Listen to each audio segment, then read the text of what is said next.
The world has always been fascinated by the spectacle of royal births. From the moment a royal pregnancy is announced, the entire globe seems to pause, waiting for every photo, every headline, every carefully chosen dress or gesture that might confirm the magic of a future heir arriving into the world. For centuries, the birth of royal children has been steeped in both tradition and spectacle. But what happens when the image doesn't match the reality? What happens when the carefully curated narrative surrounding those births begins to unravel, piece by piece, until it threatens to expose secrets no one ever thought would see the light of day? This story begins in that very tension, a collision of appearances, whispers, and ultimately, the shattering of illusions. When Meghan Markle married Prince Harry, the world celebrated the union as a fresh start for the monarchy. A biracial American actress joining the royal family was not just unprecedented, it was historic. For many, Meghan's arrival symbolized hope, change, and progress in one of the most tradition-bound institutions in the world. So when Meghan and Harry announced they were expecting their first child, Archie Harrison, excitement reached a fever pitch. Cameras followed Meghan everywhere, documenting her fashion, her glow, and her growing baby bump. But from the very beginning, something seemed off to a watchful public. Before we continue, please hit the like button, subscribe to the channel, and turn on the notification bell for updates. The fascination with Meghan's pregnancy wasn't just admiration, it was also suspicion. Observers noticed inconsistencies. The shape of her bump seemed to change from one day to the next, sometimes unusually small, other times unexpectedly large. Some saw Meghan bending or crouching in ways that seemed almost impossible for a heavily pregnant woman. Photographs were dissected online with a sharpness usually reserved for crime scene evidence. Was the bump real? Was Meghan truly carrying this child herself? At first, such whispers were dismissed as cruel conspiracy theories. Yet they never completely went away. And now, with her mother Doria regland allegedly breaking her silence, those whispers have returned with more force than ever. Imagine being in Doria's position. A grandmother expected to play along with a charade that the world believed to be reality. For years, she reportedly kept silent, loyal to her daughter and protective of her grandchildren. But silence comes at a cost, and according to those close to her, the weight of maintaining a secret this enormous began to erode her peace. The truth, she allegedly revealed, was simple but devastating. Meghan Markle never carried either Archie Harrison or Lilibet Diana. Both children were born through surrogacy, hidden behind a carefully staged illusion of royal pregnancies. This revelation, if true, would rewrite everything we thought we knew about those years. It would raise questions not just about Meghan and Harry's honesty, but about the palace itself. Did the royal family know? Were they complicit in preserving the illusion for the sake of appearances? Or were they blindsided just like the public? The answers to these questions matter because they strike at the very heart of trust. Not only trust in Meghan and Harry, but trust in the monarchy as a whole. The middle of this story is where the tension sharpens. Consider how much energy was invested into making Meghan's pregnancies look authentic. From the grand announcement to the media appearances to the staged photographs with Harry proudly cradling Meghan's belly. Every detail seemed designed to tell the world a specific story. Here is a duchess, glowing with maternal pride, carrying the next generation of royal blood. The images were powerful, emotional, and deeply symbolic. But if those images were a carefully constructed illusion, then every smile, every photo op, and every word of joy becomes reinterpreted as part of a deception. The alleged use of hyper-realistic dolls in public appearances adds another layer to the unsettling narrative. Some critics claim that the babies presented in front of the cameras in those early days didn't behave like real newborns. They pointed to stiff limbs, unnatural stillness, and odd handling by Meghan and Harry. These theories were dismissed at the time as cruel and outlandish, yet they never disappeared. If Doria's confession is genuine, then what once seemed like tabloid exaggeration suddenly takes on a darker plausibility. But why would Meghan and Harry go to such lengths to hide the truth? Was it to protect their privacy? To avoid the stigma and questions that often surround surrogacy? Or was it something deeper? An attempt to preserve the fairy tale image of a duchess bringing forth royal heirs in the traditional way? After all, royal births have always been about more than just family. They're about continuity, stability, and public symbolism. A surrogate birth might not have fit the image that Meghan and Harry, or perhaps even the palace, wanted to project. And so, if this story is true, a different narrative was crafted, one that millions embraced, never suspecting the truth behind it. As the whispers grew louder, Meghan and Harry doubled down on their defenses. Meghan spoke openly about the challenges of motherhood, Harry about the joy of becoming a father. Their interviews and statements painted a picture of a family grounded in love and authenticity. Yet for every word they spoke, skeptics continued to question. The tension between those who believed wholeheartedly in Meghan and Harry's story and those who felt deceived grew sharper. The division wasn't just about facts. It was about emotion, loyalty, and the willingness to trust. Now, with Doria allegedly stepping forward, the stakes have never been higher. If a mother, the one closest to Meghan, feels compelled to break the silence, then what does that say about the depth of the secret? Did she reach a breaking point? Did she feel the truth needed to be spoken for the sake of the children themselves, who will one day grow up and confront the story of their births? Or was it simply a matter of conscience, an inability to continue playing a role in a deception of this magnitude? This is where the end of the introduction must bring us, to the cliff's edge. A grandmother's confession has the power to shake not only the image of Meghan and Harry, but also the very foundations of how we understand truth within the royal family. The stage is set for a confrontation between appearances and reality, loyalty and betrayal, public image and private choices. We are left with questions that cut to the core. What does this mean for Archie and Lilibet's future? How will Harry react to his mother-in-law's revelations? Will the monarchy survive yet another scandal of trust? With the image the world remembers so vividly, Meghan Markle, radiant in white, cradling a gently rounded belly as she and Prince Harry stood before the cameras. The photographs from that time were plastered across newspapers, splashed over television screens, and endlessly shared on social media. They showed what appeared to be a glowing, expectant mother, carrying the first mixed-race child born into the British monarchy. The symbolism of those images was powerful and historic.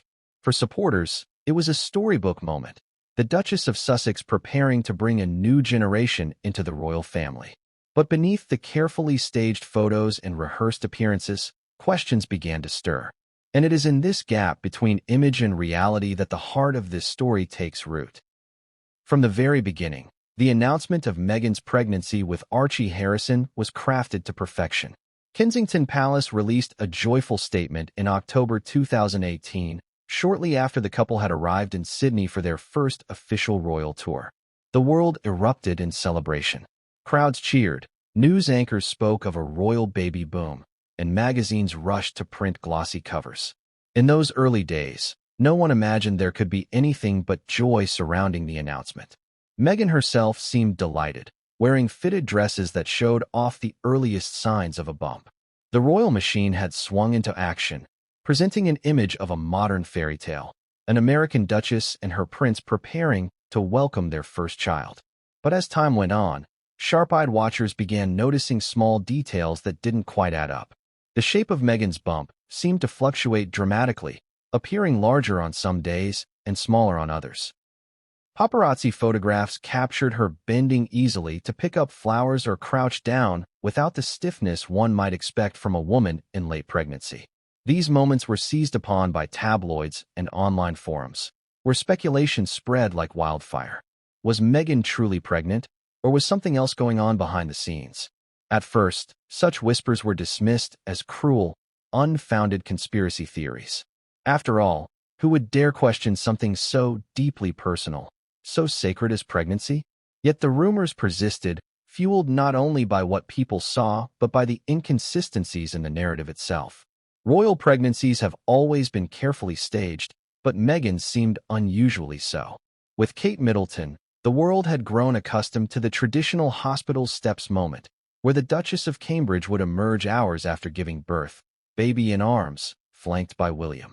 Meghan and Harry, however, announced early on that they would not be following that tradition. Instead, they would be keeping details of the birth private, releasing information on their own terms. At the time, this was framed as a progressive choice, one meant to protect their privacy. But to skeptics, it looked like a way to avoid public scrutiny, to hide what they did not want revealed. The first public introduction of Archie Harrison only deepened the intrigue. When Meghan and Harry finally presented their son to the world, the event took place inside Windsor Castle, away from the familiar hospital setting. Meghan stood proudly in front of the cameras in a white dress, baby swaddled in Harry's arms. The scene was intimate, carefully controlled, and unlike anything the British public had seen before. The baby himself appeared still, almost too still, and the couple's nervous demeanor did little to calm speculation. For supporters, it was a tender moment. For skeptics, it was evidence of something strange, a performance designed to uphold a fragile illusion. The story repeated itself with the birth of Lilibet Diana. Once again, the announcement was managed with precision, with details tightly controlled and carefully worded. Meghan and Harry released statements that spoke of joy and gratitude, but withheld many of the details typically shared with the public. There was no hospital photo, no glimpse of Meghan in a maternity ward. Instead, the public received polished images and statements crafted by their team. By this time, whispers of surrogacy had grown louder, and the couple's unwillingness to share details only fueled the fire. The idea of royal children born through surrogacy was almost unthinkable. For centuries, the image of a royal mother carrying and delivering her heir has been a central symbol of continuity and legitimacy. It ties the monarchy to its people, reinforcing the idea that the family is both extraordinary and human. To admit to surrogacy, some argued, would undermine that tradition, leaving space for doubt and ridicule.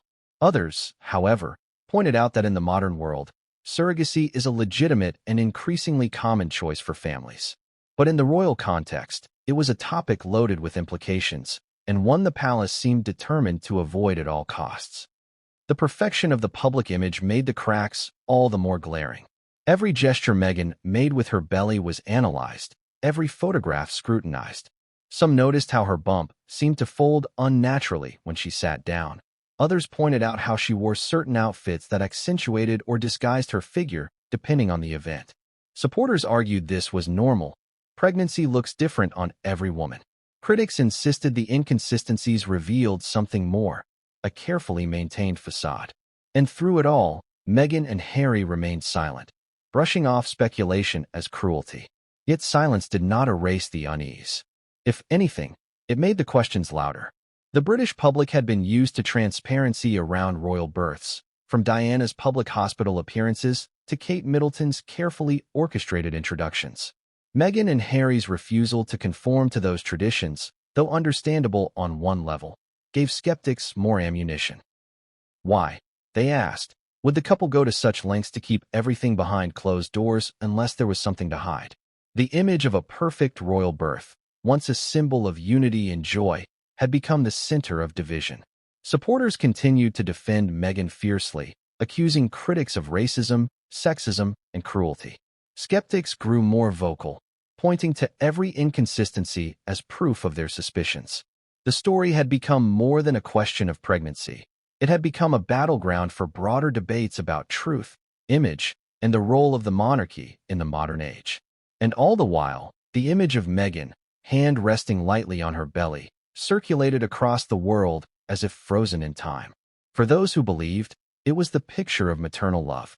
For those who doubted, it was a performance. The perfect image of a royal birth, crafted, rehearsed, and fiercely protected, was no longer just a family moment. It was the opening act of a story that would shake the monarchy to its core. Chapter 2 begins where the whispers first began to turn into storms, where idle speculation transformed into a relentless conversation that could no longer be ignored. The seeds of doubt had already been sown during Meghan's first pregnancy with Archie, but it was in the months that followed that those seeds sprouted into full-blown rumors, fueled by a media landscape eager for controversy and an online community that dissected every detail with forensic precision. The surrogacy whispers, once confined to niche forums and gossip circles, began to seep into mainstream discussion, creating a tension that Meghan and Harry could not escape no matter how carefully they tried to control their narrative. The early days of Meghan's pregnancy had already drawn curiosity. Photographs of her at public events became the subject of endless debate. When she appeared at the National Theatre in January 2019, heavily pregnant by official timelines, commentators noticed how easily she bent to touch her knees, something many insisted would be uncomfortable for a woman in her third trimester. At other events, the size and position of her bump seemed dramatically different, leading observers to suggest padding or prosthetics. These claims might have been dismissed as internet cruelty if not for the persistence with which they resurfaced. Every new photo became a fresh piece of evidence to be argued over, a puzzle that seemed to resist neat resolution. The role of the tabloids in amplifying these doubts cannot be overstated. British papers had always been ruthless with Meghan, portraying her as a difficult outsider and contrasting her every move with Kate Middleton's polished conformity. But when it came to the surrogacy rumors, the tabloids walked a careful line. They rarely printed the allegations directly, fearing legal retaliation, but they often ran stories highlighting unusual moments from Meghan's pregnancy or quoting unnamed sources about concerns within the palace.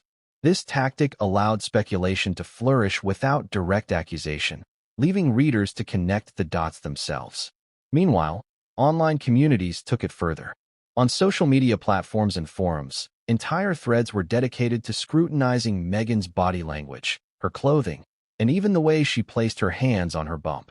Side-by-side photo comparisons circulated widely, pointing out inconsistencies between one day and the next. Was the bump too high in one photo and too low in another? Did it fold unnaturally when she bent down? These questions multiplied rapidly, and for many observers, the sheer volume of anomalies seemed impossible to ignore. What began as a few sharp-eyed observations became a relentless narrative, building momentum with each passing week. It was not just Archie's pregnancy that drew attention. When Meghan announced she was expecting Lilibet, the skepticism returned with even greater intensity. By this point, the public had already endured months of speculation about Archie, and many felt that the couple's secrecy and selective release of information only confirmed suspicions. The announcement of Lilibet's birth in California was handled entirely outside royal tradition, with Meghan and Harry releasing their own carefully worded statements and tightly controlled photographs. Again, there were no candid hospital steps photos, no spontaneous moments, only curated glimpses. For those already skeptical, this became fuel for the fire. They argued that if Meghan had truly carried Lilibet, the couple would have wanted to prove critics wrong with transparency. The absence of such transparency, in their view, was confirmation. At the heart of this storm was a simple but powerful question. Why would Meghan and Harry choose secrecy if there was nothing to hide? Supporters argued that the couple had endured such hostility from the press that it made sense to keep their private lives guarded. To them, privacy was not evidence of deception but of self-protection. Critics countered that Meghan's very role as a duchess, married to a prince, meant she had obligations to the public, and that those obligations included honesty about matters as significant as the birth of royal children. The clash between these perspectives ensured the controversy never died down. The whispers about surrogacy also touched on deeper issues of legitimacy. In the royal family, lineage and succession are not just symbolic, they are legal and constitutional. The idea that children could be born through surrogacy, without public acknowledgement, raised thorny questions about their standing in the line of succession. Would surrogacy undermine their legitimacy as heirs? Would it set a precedent that challenged centuries of tradition? These questions gave the rumors a weight they might not have carried in any other context. It was not just gossip, it was a matter of constitutional significance. Adding to the storm was the timing of Meghan and Harry's feud with the palace. As the couple distanced themselves from the royal institution, critics began to wonder whether their departures were motivated in part by fear of exposure. If the palace had indeed known about surrogacy, had they quietly protected Meghan and Harry in order to preserve stability? And if so, what might happen now that the couple had broken away and launched their own lives in America? Theories abounded, some suggesting the palace might one day turn on them and reveal the truth, others arguing Meghan and Harry's move was preemptive, a way to shield themselves from royal control. In the middle of all this, Doria Ragland's role became a source of fascination. Meghan's mother had always been portrayed as dignified, private, and supportive. She rarely spoke to the press and maintained an air of quiet loyalty. Yet insiders began to speculate about the burden she carried, knowing the truth of her daughter's pregnancies while watching the world believe something else. The idea that Doria might one day break her silence became both a threat and a promise, a looming possibility that kept the rumors alive even when official sources dismissed them. The surrogacy whispers grew into storms not because of any one piece of evidence, but because of the sheer accumulation of questions, photographs, and inconsistencies. It was the relentlessness of the speculation that made it impossible to dismiss. For every denial or dismissal, another photograph or timeline appeared to challenge it. The more Meghan and Harry tried to assert control, the more the rumors thrived. And as Doria's alleged confession now suggests, what once seemed like baseless gossip may have had roots in a deeper reality all along. By the time Lilibet was born, the storm had reached its peak. The announcement was met with both celebration and suspicion, a bizarre split in public reaction. For fans, it was another joyful chapter in the Sussex story. For critics, it was another carefully staged illusion. What united both sides was a sense that this story was bigger than just Meghan and Harry. It was about truth, trust, and the survival of the monarchy's image in a modern, skeptical world. Opens with the figure who has suddenly become the most unlikely voice in this storm, Doria Ragland. For years, she remained the silent anchor in Meghan Markle's life, the quiet grandmother who appeared at significant moments but never sought the spotlight. The public saw her at Meghan and Harry's wedding, dignified and proud. They noticed her presence when Archie was introduced to the world, standing nearby with a reserved smile. Through every scandal, Doria seemed to embody discretion. She never defended her daughter in the tabloids, never lashed out against critics, and never courted attention. Her silence was her strength, a contrast to Meghan's estranged father, Thomas Markle, whose constant interviews made headlines around the world. And yet, silence can only last so long when it hides something as seismic as the truth of royal births. Those close to her described the pressure building over time, like water pressing against a dam. At first, keeping the secret may have felt like loyalty.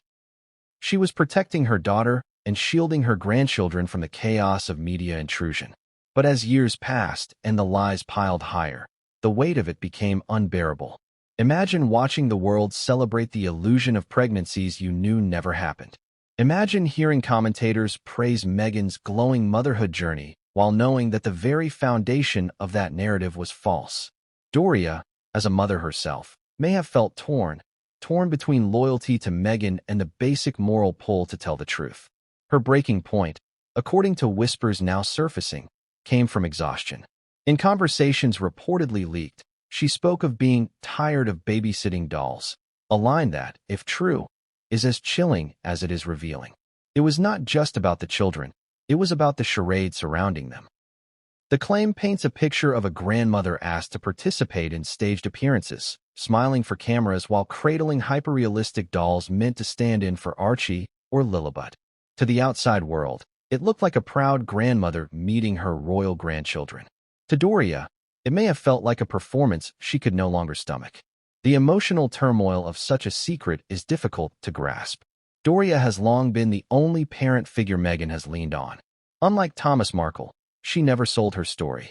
Unlike Meghan's half-siblings, she never sought fame from association. But loyalty comes with limits. If Doria truly revealed the secret of surrogacy, it suggests that the silence she maintained for years was eating away at her. Breaking it would have been less an act of betrayal than an act of liberation, a release from the unbearable burden of living a lie.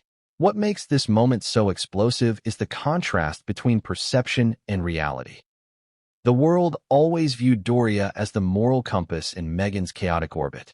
She was the calm, grounded presence who could be trusted amid the noise of tabloid drama. So when whispers claim she has finally spoken out, it strikes with the force of credibility. If Thomas Markle says something, the world questions his motives. If Meghan's estranged family speaks, it is dismissed as bitterness. But if Doria, the silent and steady matriarch, breaks her silence, it carries an authority no one else could. Consider the shockwaves this revelation would send through Meghan and Harry's carefully cultivated narrative. For years, they positioned themselves as victims of a cruel press, painting every rumor as an attack rooted in prejudice. Meghan spoke in interviews about the toll of pregnancy, the difficulty of motherhood, and the joy of holding her children. Harry talked about sleepless nights and his pride in becoming a father. These were intimate details, personal anecdotes that drew empathy from millions. Yet if those stories were built on fabrication, the credibility of both Meghan and Harry collapses. And worse, it collapses from within, undermined not by enemies, but by Meghan's own mother. The palace, too, would find itself entangled in this revelation. Did they know? Were they complicit in helping Meghan stage her pregnancies? Or were they deceived just like the public? If Doria's words are accurate, it suggests layers of deception reaching far beyond Meghan herself. Royal institutions are notorious for valuing image over truth, but even by their standards, participating in the staging of royal births would be unprecedented. It would mean sacrificing transparency for the sake of spectacle, something that could permanently damage public trust. There is also the question of why Doria chose this moment to speak. Was it guilt eating away at her? Was it pressure from people around her who encouraged her to come clean? Or was it fear? Fear that if the truth came out through other means, she would be implicated in the cover-up? Whatever her motivations, the timing makes this revelation even more potent. Meghan and Harry's relationship with the royal family is already fractured. Their popularity has declined in both the UK and the US. In this context, Doria's alleged confession lands like a hammer blow, striking when the couple is least able to withstand further damage. It is worth pausing here to imagine the personal toll on Meghan. How does she react to her mother stepping forward? For years, Doria was her one safe harbor, the person she trusted completely. A mother's support is often unconditional, but even unconditional love can be tested by lies of this magnitude. Meghan, who has faced relentless criticism from the press and estrangement from her father, now faces the possibility that her mother is no longer shielding her, but exposing her. The betrayal, if she sees it that way, would cut deeper than anything the tabloids or the palace ever inflicted. On the other hand, there is an argument that Doria's revelation is not betrayal but protection. By speaking out, she may believe she is safeguarding the children's future. Secrets have a way of unraveling on their own, and when they do, the fallout is often worse. Perhaps Doria feared that if Archie and Lilibet grew up under the shadow of whispered rumors, their identities would be forever tainted. By confirming the truth herself, she may have hoped to give them a foundation of honesty, however painful. A grandmother's love sometimes means breaking silence, even at the cost of her daughter's anger. The public reaction to Doria's alleged words has been explosive. To many, it feels like confirmation of what they suspected all along. To others, it feels like a betrayal of Meghan at her most vulnerable. The division is sharp, reflecting the polarized way the world already views Meghan and Harry. But what unites both sides is the recognition that this is not a minor revelation. It is a truth bomb that redefines everything. The story of Archie and Lilibet is no longer about two royal children. It is about deception, trust, and the collapse of a carefully maintained illusion. Opens in the gilded halls of Buckingham Palace, where every detail of royal life is scrutinized and managed with a precision that leaves little room for error. For generations, the monarchy has survived not simply on tradition, but on the power of carefully constructed image. Scandals have come and gone, yet the institution remains because of its ability to control narratives, to turn private pain into public spectacle, and to transform even controversy into continuity. Against this backdrop, the idea that Meghan Markle's pregnancies may have been staged raises a question that cuts to the core of the monarchy. What did the palace know, and how far were they willing to go to protect an illusion? The palace machine operates on discretion, secrecy, and spin. Whenever a royal crisis arises, courtiers and communications teams gather behind closed doors to shape the story before it reaches the public. With Meghan, the stakes were especially high. She was not just any duchess. She was the first woman of color to marry into the family, a global celebrity in her own right, and a lightning rod for media attention. Her every move was amplified, magnified, and dissected. For the institution, protecting her pregnancies was not just about privacy. It was about protecting the reputation of the monarchy itself, ensuring the image of continuity was never disrupted by whispers of illegitimacy or scandal. Observers at the time noted how differently Meghan's pregnancies were handled compared to Kate Middleton's. With Kate, the palace followed tradition. Announcements came with details, hospital appearances were arranged, and the public was given carefully orchestrated access. With Meghan, the palace adopted an entirely different approach, one of secrecy and deflection. From the start, it was announced that Meghan and Harry would not be sharing details of the birth with the public. There would be no traditional photo outside the Lindo wing, no reporters waiting on the hospital steps. Instead, the couple would release information in their own time. On the surface, this seemed modern, even progressive. But beneath the surface, it raised questions. Why break with tradition so dramatically, unless there was something to hide? If the palace was complicit in supporting Meghan's version of events, it would not have been the first time the monarchy prioritized image over truth. History is littered with examples of secrets buried for the sake of survival. The abdication of Edward VIII, the affairs of Prince Philip, the silencing of Diana's cries for help, all were managed with the same cold calculation. The monarchy thrives on the principle that perception is reality. If the public believes in the fairy tale, then the fairy tale might as well be true. But in Meghan's case, the illusion required more than spin. It required active deception. It required presenting her as pregnant when she was not, staging appearances, and crafting narratives that contradicted reality. If Doria's confession is true, then the palace was not just turning a blind eye. They were actively complicit. Consider the risks. The legitimacy of Archie and Lilibet's place in the line of succession depends on the perception that they are the biological children of Harry and Meghan, born within wedlock. Surrogacy, while legally recognized in many places, complicates that perception. In the context of royalty, where bloodlines are sacred and every birth is a matter of state, acknowledging surrogacy could open the door to legal challenges, constitutional debates, and public outcry. To avoid such risks, the palace may have concluded that the safest path was silence. By supporting Meghan's staged pregnancies, they could maintain stability, at least in TH. But silence is never permanent. Over time, the cracks began to show. Each time Meghan's bump appeared inconsistent. Each time photographs seemed to capture anomalies. Each time the couple avoided traditional transparency, the palace's complicity became harder to maintain.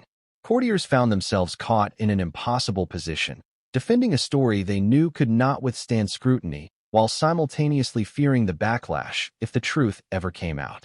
Some insiders likely believed it would never surface. Others may have warned that the truth would eventually emerge, no matter how carefully it was hidden. The palace's role also reveals the tension between tradition and modernity. On one hand, they wanted to embrace Meghan as a symbol of change, a duchess who represented a new chapter for the monarchy. On the other hand, they were still bound by the old rules, the expectation that royal births must be authentic, transparent, and unquestionable. Surrogacy challenged those expectations. It raised questions that the monarchy, steeped in centuries of ritual and symbolism, was ill-equipped to answer. Instead of confronting the issue honestly, they chose the path they knew best: concealment. What makes the palace's role even more striking is the silence of those who knew. Doctors, staff, aides, all were bound by loyalty and confidentiality. But how many of them recognized the inconsistencies? How many whispered behind closed doors about the truth they could not speak aloud? The royal household is notorious for leaks, yet on this subject, there was near total silence. That silence, rather than dispelling suspicion, only deepened it. To many observers, it was proof that a cover-up was in place, orchestrated at the highest levels to protect the monarchy's fragile image. The impact on the royal family itself cannot be understated. Prince William and Kate, who followed tradition to the letter with their children, may have viewed Meghan and Harry's secrecy with unease. Charles, ever conscious of the monarchy's long-term survival, may have seen it as a dangerous gamble. And the Queen, whose reign was built on discipline and discretion, may have believed that maintaining the illusion was necessary, no matter the personal cost. Within the family, opinions likely differed, but the institution's iron rule prevailed. Whatever the truth, the story presented to the public must remain consistent. The consequences of this approach are now coming to light. If the palace indeed supported a lie, their credibility has been shattered. Trust, once broken, is almost impossible to repair. For the monarchy, which depends on public faith, this is more dangerous than any single scandal. It is not just about Meghan and Harry. It is about the institution itself and whether it can continue to convince the world that its narratives are worth believing. Shifts the focus to Meghan and Harry themselves, two figures who have spent years at the center of public fascination and relentless scrutiny. Their defense, whenever the whispers of surrogacy surfaced, was simple: silence, deflection, and the occasional rebuke. They painted the rumors as the work of cruel detractors, the result of racism, sexism, and an obsession with tearing down a woman who dared to enter the royal family as an outsider. To their supporters, this defense rang true. Meghan was unfairly attacked at every turn, so of course the surrogacy claims were just another attempt to discredit her. But as the years unfolded, the cracks in their defense began to show, and the line between truth and fabrication became harder to hold. Meghan's strategy was often to lean into the role of victim while subtly reinforcing her own narrative of pregnancy and motherhood. In interviews, she spoke about the physical and emotional toll of carrying her children, referencing exhaustion, sleepless nights, and the overwhelming pressure of being both a new mother and a royal figure. She talked about the joys of motherhood, about holding her children close, about the difficulties of navigating life in the spotlight, while also nurturing infants. These details painted a picture that was intimate and relatable, one that millions of mothers around the world could connect with. But for those who believed in the surrogacy theories, every word seemed like overcompensation, a performance designed to shore up a narrative that was already unraveling. Harry's defense was more visceral. Protective of Meghan to the point of confrontation, he often lashed out at the media, accusing them of cruelty and intrusion.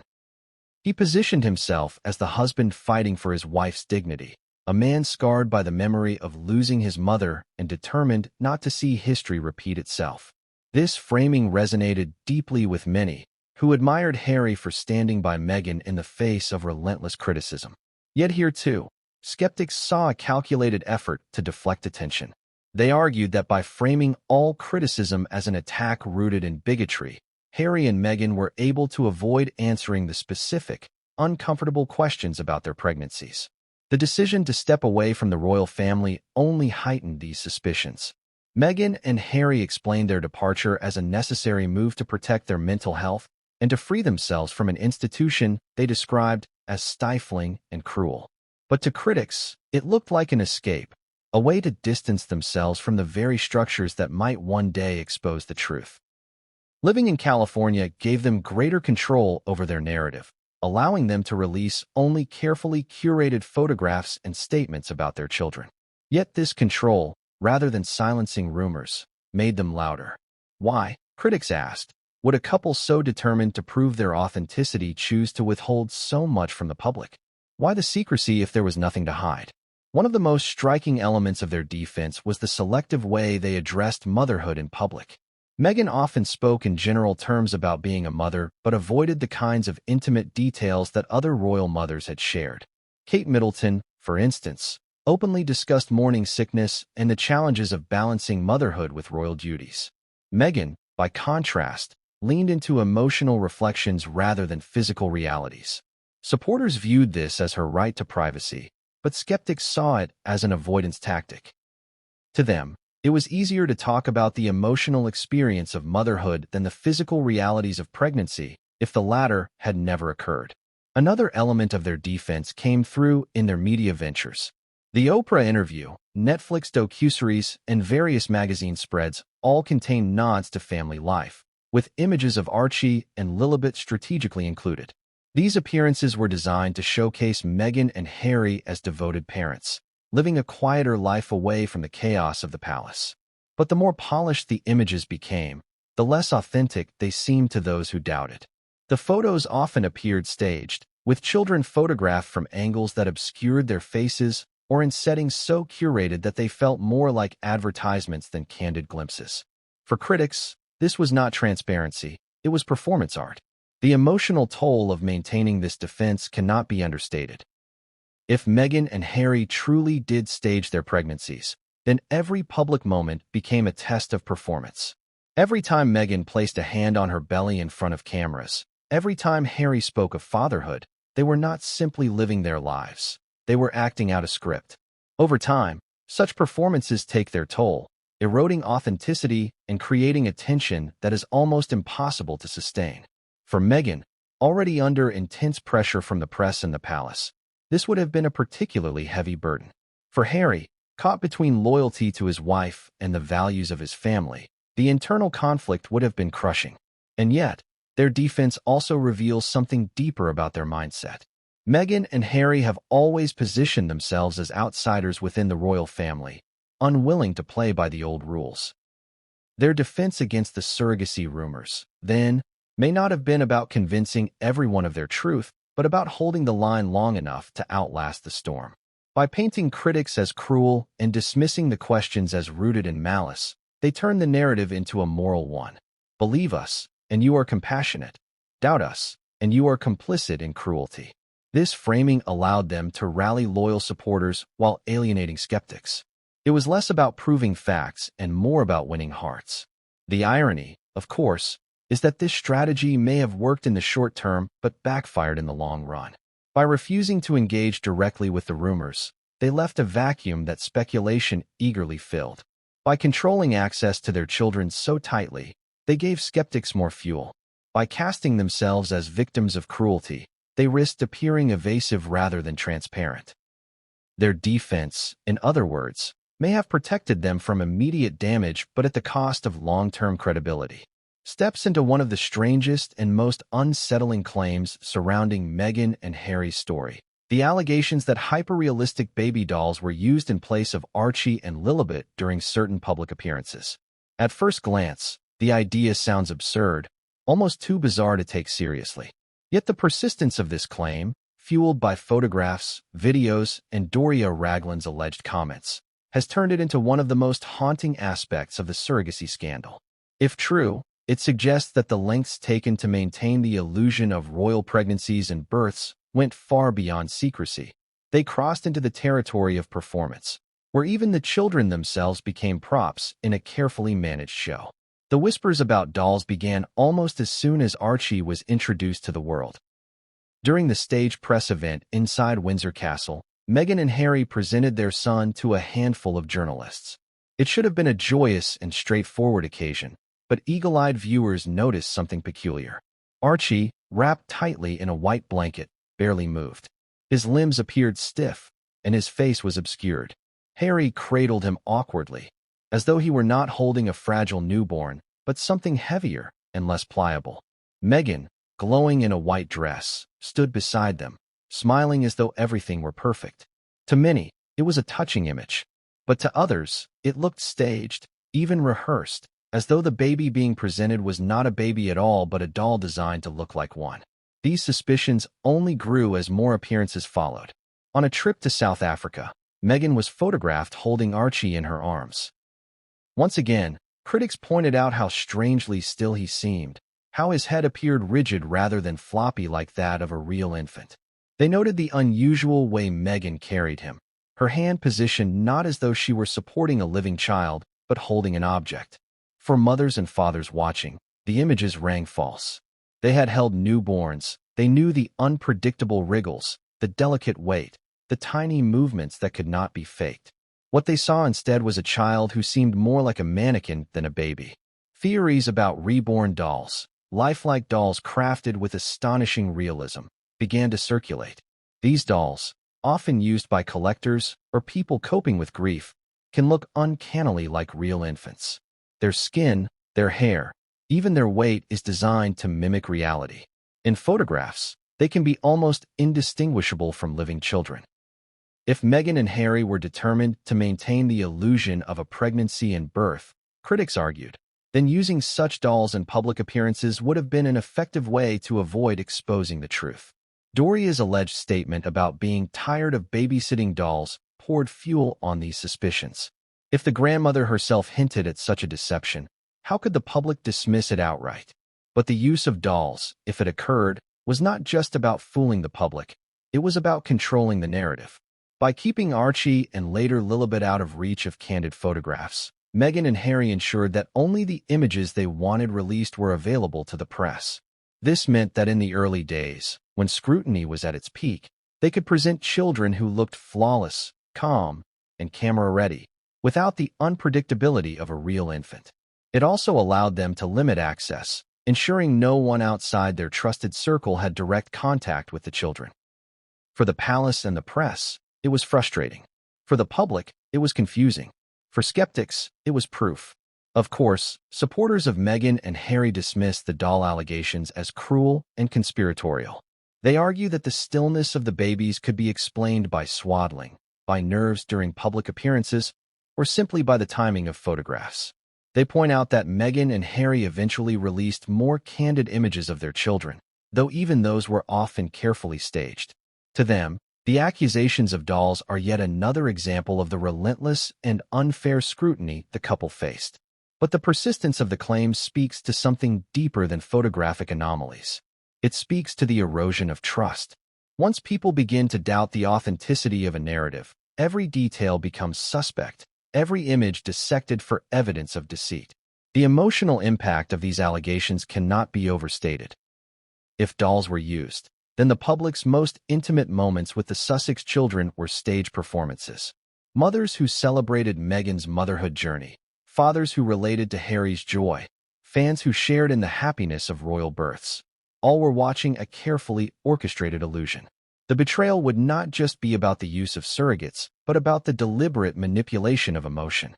Joy, pride, love, these feelings were real in the hearts of the public.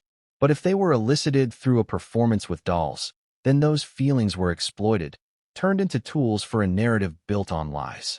The imagery of Meghan and Harry with dolls also carries symbolic weight.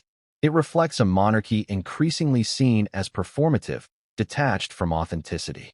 Just as the dolls were substitutes for real children, so too could the monarchy be seen as a substitute for genuine connection with the public. Everything is curated, everything staged, everything built to sustain an image rather than reflect reality. The surrogacy scandal, magnified by the doll allegations, becomes a metaphor for the institution itself, a family that survives by hiding the truth behind masks of ceremony and illusion. At the same time, one must consider the psychological toll on Meghan and Harry if the allegations are true. Imagine the strain of holding a doll in front of flashing cameras, knowing millions would believe it was your child. Imagine the anxiety of every photograph, every video, every moment that could expose the deception. The pressure would be immense, the fear constant. Maintaining such a charade requires not just planning but relentless emotional control. Over time, that control begins to fray, and the possibility of exposure becomes inevitable. Pulls the curtain back even further, focusing not on Meghan or Harry but on the women whose bodies and lives may have been central to the entire deception, the surrogates. For every child born through surrogacy, there are women who make an extraordinary sacrifice, often shrouded in secrecy and bound by contracts that limit their freedom to speak. If Archie and Lilibet were truly born through surrogates, then their hidden stories are perhaps the most human element of this scandal. Real women whose contributions were erased in order to preserve the illusion of a perfect royal pregnancy. The surrogacy industry is a complex world, filled with both compassion and controversy. For some women, becoming a surrogate is an act of generosity, a way to help a family who cannot conceive on their own. For others, it is a matter of survival, a financial decision made in the face of poverty. In the United States, surrogacy is legal and widely practiced, though it comes with expensive contracts and rigorous procedures. In the United Kingdom, however, surrogacy laws are far stricter, with limited legal recognition and far less commercial structure. This legal divide raises pressing questions. Where were the alleged surrogate arrangements for Archie and Lilibet made? Were they in the US, where Meghan still had strong ties, or in the UK, where the children's place in the royal succession would matter most? If surrogates were indeed involved, then their stories were buried under layers of secrecy. Contracts for high-profile clients often include gag orders, non-disclosure agreements, and strict limitations on contact. These women might never have spoken publicly about their experiences, silenced by legal threats and financial settlements. Yet the human reality remains. They carried royal children, endured the physical toll of pregnancy, and then handed the babies over to parents who would claim them as their own. Their names, faces, and struggles disappeared from the record, erased so that Meghan could step forward as the glowing mother who supposedly carried her children. The erasure of these women is part of what makes the allegations so unsettling. Surrogacy, when acknowledged, can be a story of collaboration and compassion between families. But when hidden, it becomes something darker, an erasure of identity, a denial of the humanity of the women whose bodies made it possible. If Meghan and Harry had openly acknowledged surrogacy, it might have sparked debate, but it also could have normalized the practice in a royal context, even inspired others facing fertility challenges. Instead, by hiding it, they turned the surrogates into shadows, invisible and forgotten, their sacrifices consumed by a lie that served the monarchy's image. The secrecy also raises questions about legality. In the UK, birth certificates list the woman who gives birth as the legal mother, regardless of genetics. If surrogates gave birth to Archie and Lilibet, then those documents would need to be carefully managed, altered, or concealed. Was there collusion to ensure Meghan's name appeared on the certificates? Were official records quietly adjusted to prevent questions? These are not just personal matters. They are legal ones, touching on the legitimacy of succession and the very rules that govern monarchy. If the law was bent or broken to preserve appearances, then the scandal extends far beyond Meghan and Harry. It implicates the system itself. The ethics of secrecy loom large here. Surrogacy involves enormous physical and emotional labor. The women who carry children experience every symptom of pregnancy, endure the dangers of childbirth, and then relinquish the babies they carried. To erase this reality is to strip them of acknowledgement, to deny them even the dignity of recognition. It reduces them to instruments, their humanity swallowed up by a narrative designed to glorify someone else. And in this case, that someone else was a duchess whose public image relied on appearing as though she herself had carried and delivered royal heirs. What would the surrogates themselves feel if they could speak? Pride, perhaps, in knowing they played a role in history. But also pain, in knowing that their role was denied, hidden behind layers of deception. Surrogacy is already fraught with emotional complexity. The bond formed between surrogate and child, the physical exhaustion of pregnancy, the difficulty of letting go. For these women, those struggles were compounded by the knowledge that their stories could never be told, that they were erased from history so a royal fairy tale could be maintained. There is also the question of choice. Did the surrogates willingly accept the secrecy, understanding the stakes involved in carrying children for the most scrutinized couple in the world? Or were they pressured, bound by contracts so rigid they had no option but silence? The answer may never be known, but the questions themselves highlight the imbalance of power at play. Meghan and Harry, with their wealth and status, held all the leverage. The surrogates, regardless of their own motivations, had none. The broader public, meanwhile, has been left with only fragments. Rumors about surrogacy swirl, photographs are dissected, and now Doria's alleged comments add new weight. But the surrogates remain invisible, their voices absent. And yet, they are at the heart of the story. Without them, there would be no Archie, no Lilibet, no scandal at all. Their hidden stories are the missing pieces, the human cost of a deception that may have fooled the world. The chapter closes with a sobering thought. If Archie and Lilibet were truly born through surrogacy, then two women out there carried the future of the monarchy in their wombs, only to be erased so that Meghan could stand before the cameras with a hand on her belly and a smile on her face. Their sacrifices, hidden in the shadows, are a reminder that behind every royal performance are real people whose lives are changed forever. The scandal of surrogacy is not only about deception, it is about the humanity that was buried to maintain a lie. Brings us to the voices of the people, the millions across the globe who watched Meghan and Harry's story unfold in real time and who now feel the weight of betrayal. Public reaction to the revelations about surrogacy and the possible use of dolls has been nothing short of explosive. The emotional divide is deep, raw, and unforgiving. On one side stand those who feel deceived, furious that they invested years of trust, admiration, and hope into a narrative that may never have been real. On the other side are loyal supporters who defend Meghan and Harry at all costs. insisting that the allegations are just another extension of the relentless cruelty they have always faced. The battleground is not just the media but the hearts and minds of people around the world, and the emotions involved are nothing less than seismic. For many, the revelation struck at the core of personal identification. Royal births are not merely announcements. They are moments of collective celebration. When Archie was born, crowds outside Windsor celebrated, and people in faraway countries marked the occasion as though it were their own family's joy. Social media was filled with posts of congratulations, with mothers comparing their own journeys to Meghan's, finding solidarity in the shared experience of pregnancy and new life. When Lilibet was announced, even amid Meghan and Harry's fallout with the palace, there were celebrations again, people touched by the symbolism of naming their daughter after the Queen and Diana.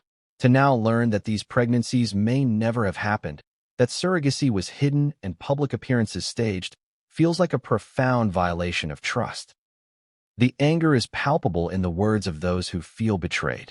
Some call it the greatest deception ever staged by a royal couple.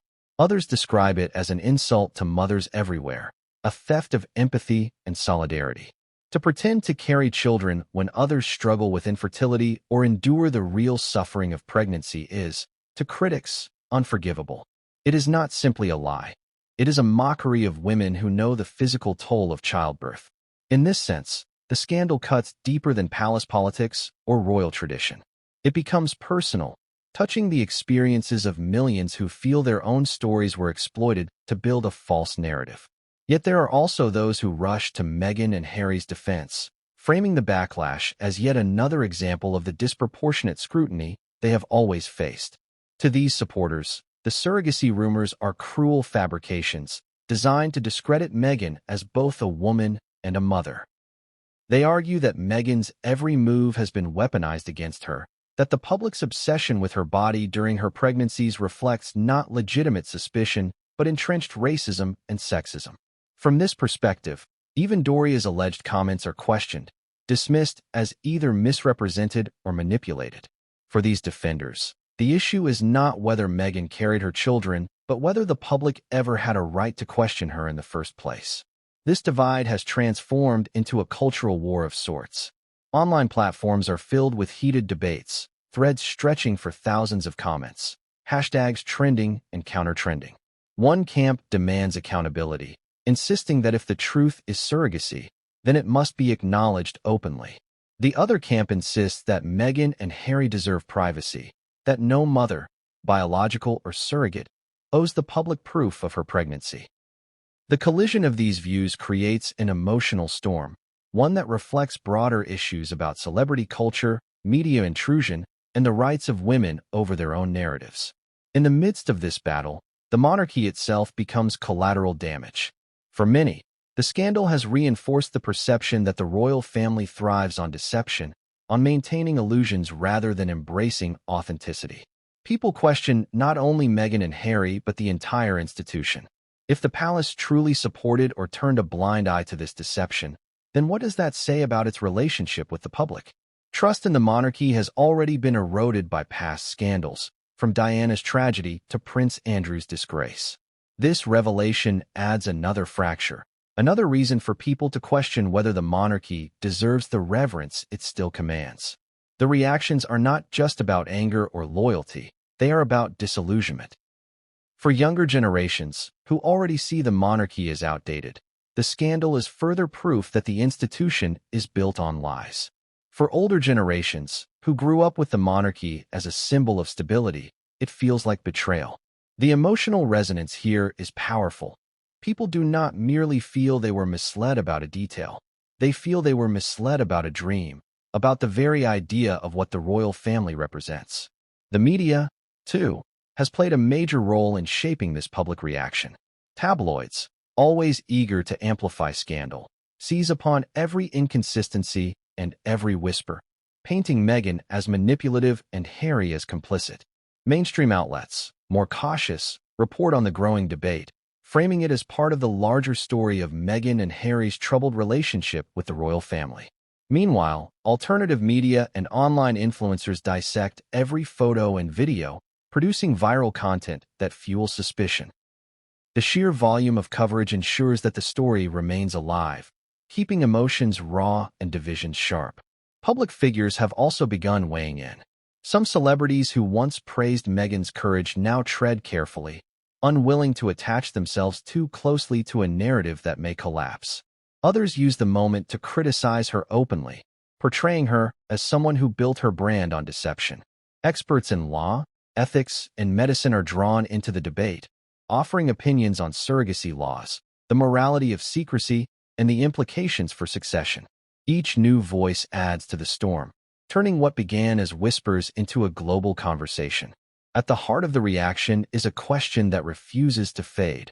Why was the truth hidden? If Meghan and Harry had been open about using surrogates, the world might have responded with empathy and admiration.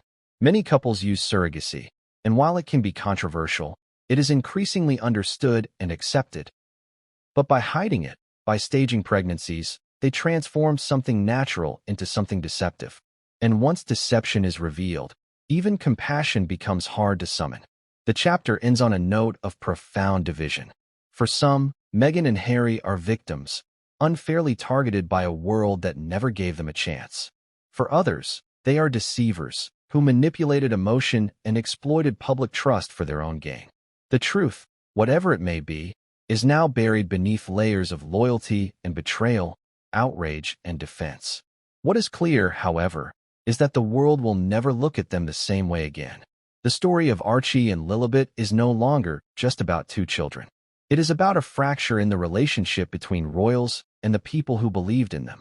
And the echoes of that fracture will linger long after the headlines fade. To the two most innocent figures in this entire storm, Archie Harrison and Lilibet Diana. Whatever choices were made by Meghan, Harry, the palace, or anyone else, it is these children who will ultimately carry the legacy of this controversy. They did not choose to be born into a royal family, nor did they choose the secrecy that now defines their very existence. Yet their lives, identities, and futures are inextricably shaped by the decisions made before they were even born. This chapter focuses on what it means for children to grow up under such a shadow, and the difficult questions that will inevitably confront them. When Archie was born in 2019, the world greeted him with joy. His arrival was symbolic. The first biracial child born into the modern royal family, a living embodiment of change in an institution often accused of clinging to the past. He represented possibility, the merging of traditions with a new vision of inclusion.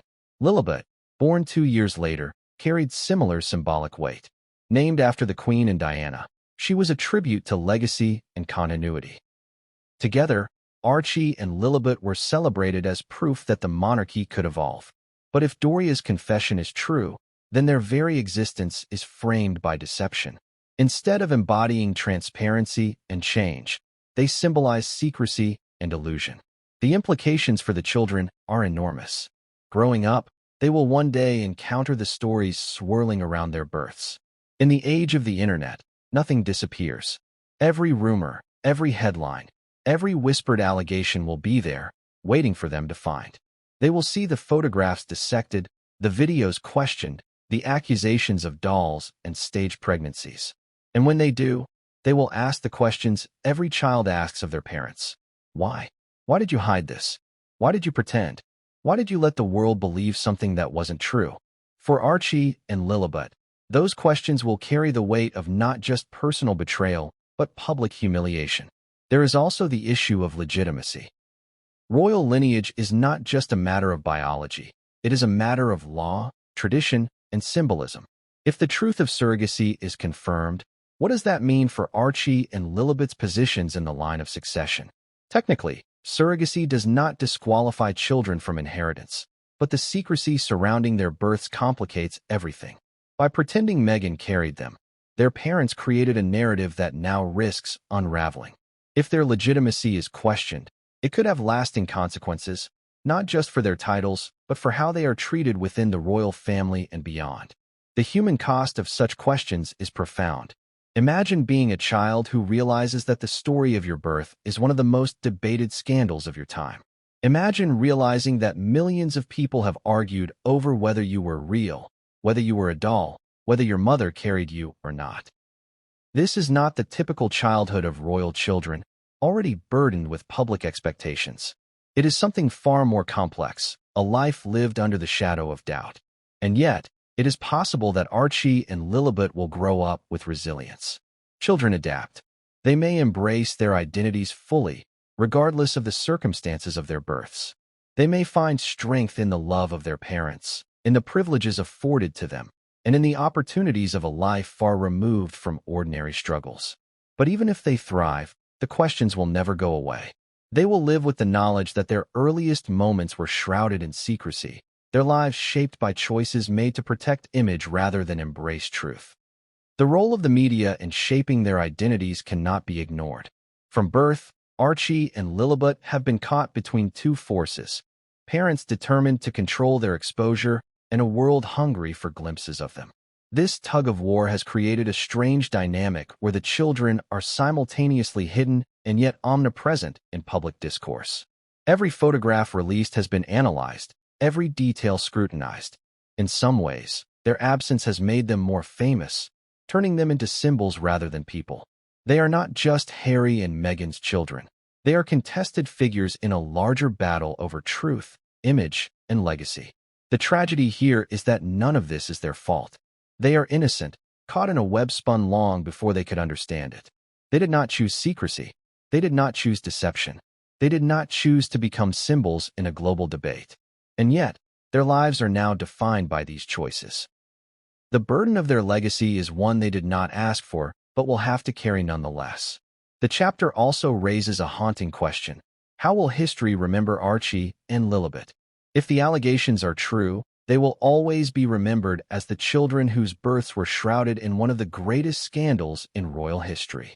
But if they rise above it, they could also be remembered as survivors, children who turned the weight of secrecy into strength, who defined themselves not by the lies told about them, but by the lives they chose to build. Their futures are unwritten, but the past will always follow them. For Harry, the stakes are deeply personal. He has often spoken about his determination to protect his children from the pain he endured as the son of Diana.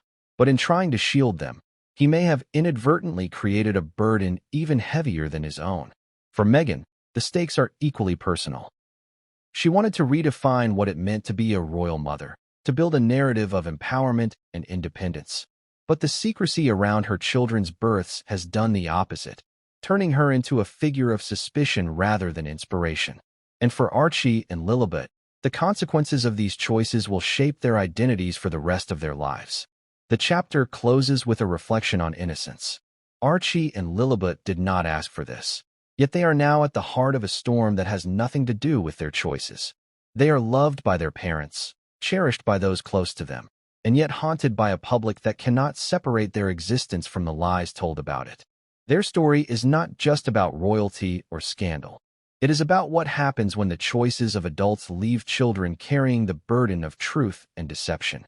And the question that lingers is perhaps the most heartbreaking of all. When they are old enough to understand, will Archie and Lilibet forgive the world for doubting them? Or will they struggle to forgive their own parents for hiding the truth? The realm of the media firestorm, the uncontrollable force that has always hovered around Meghan and Harry, and that now threatens to consume them entirely. From the moment Meghan stepped into the royal spotlight, she was pursued with a ferocity unlike anything seen in modern monarchy. Her every gesture, outfit, and word was dissected. When rumors of surrogacy began, the media became both the amplifier and the battlefield, turning whispers into headlines and speculation into global debate. Now, with Doria's alleged confession, the firestorm has reached a fever pitch, and its impact is devastating. The media operates on appetite, and Meghan and Harry have always fed that appetite, whether willingly or unwillingly. Their wedding was broadcast to millions, their pregnancies turned into magazine covers, their departures from the royal family the subject of endless analysis. They were the couple that could not be ignored. For years, they oscillated between demanding privacy and courting publicity, a duality that left them vulnerable. Every time they tried to silence a rumor, they inadvertently gave it oxygen. Every time they attempted to reclaim their narrative, they only invited more scrutiny. The surrogacy scandal is no different. It thrives because the media will not let it die. In the early days, the tabloids played a careful game. They rarely published direct claims about surrogacy, fearing lawsuits. Instead, they framed stories with questions rather than accusations. Headlines asked about Meghan's unusual fashion choices during pregnancy or noted the couple's decision to avoid traditional hospital photos. Articles quoted anonymous insiders, hinting at secrets without naming them.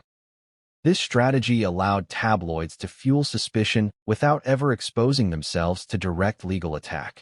Readers, however, understood the subtext. The seed of doubt was planted, and once planted, it grew. Social media took things further. Online platforms became arenas of relentless debate, where every photo and video was treated as evidence. Users slowed down clips of Meghan walking, zoomed in on folds in her clothing, and posted side-by-side comparisons of her bump from one day to the next. Hashtags questioning her pregnancies trended regularly, drawing millions into the conversation. Supporters rushed to defend her, framing the attacks as rooted in racism and misogyny. Critics doubled down, pointing to anomalies they insisted could not be explained away. The conversation spiraled, each side digging deeper, and the truth, whatever it was, became less important than the battle itself. The palace, for its part, tried to control the narrative by issuing carefully worded statements. But its silence on the specifics only added fuel to the fire. When Meghan and Harry insisted on privacy during Archie's birth, refusing to share details or present him on the hospital steps, the media erupted with outrage. The palace's attempt to frame this as a modern choice did little to calm suspicion. Instead, it confirmed to many that something was being hidden. The media thrives on access, and when access is denied, it assumes there is something worth hiding. That assumption became the lifeblood of the surrogacy rumors. When Meghan and Harry moved to California, they thought distance would shield them from the storm. Instead, it made the storm worse. In the absence of traditional royal appearances, the media had to rely on curated photographs released by the couple themselves. These images, often polished and staged, were meant to project intimacy and normalcy. But to skeptics, they looked artificial. The lack of candid moments only made the suspicions louder. The more the couple tried to control their story, the less believable it became. Doria's alleged revelation detonated like a bomb in this environment. For years, the media had been criticized for chasing shadows. Now, suddenly, those shadows had form. If Meghan's own mother was suggesting that the pregnancies were a lie, then the media had license to go further than ever before. Tabloids plastered the story across front pages, television programs debated it, and online forums exploded with renewed energy. The line between speculation and fact blurred. In the court of public opinion, the revelation became proof, regardless of whether it could be legally confirmed. The firestorm has consequences not just for Meghan and Harry, but for the monarchy itself.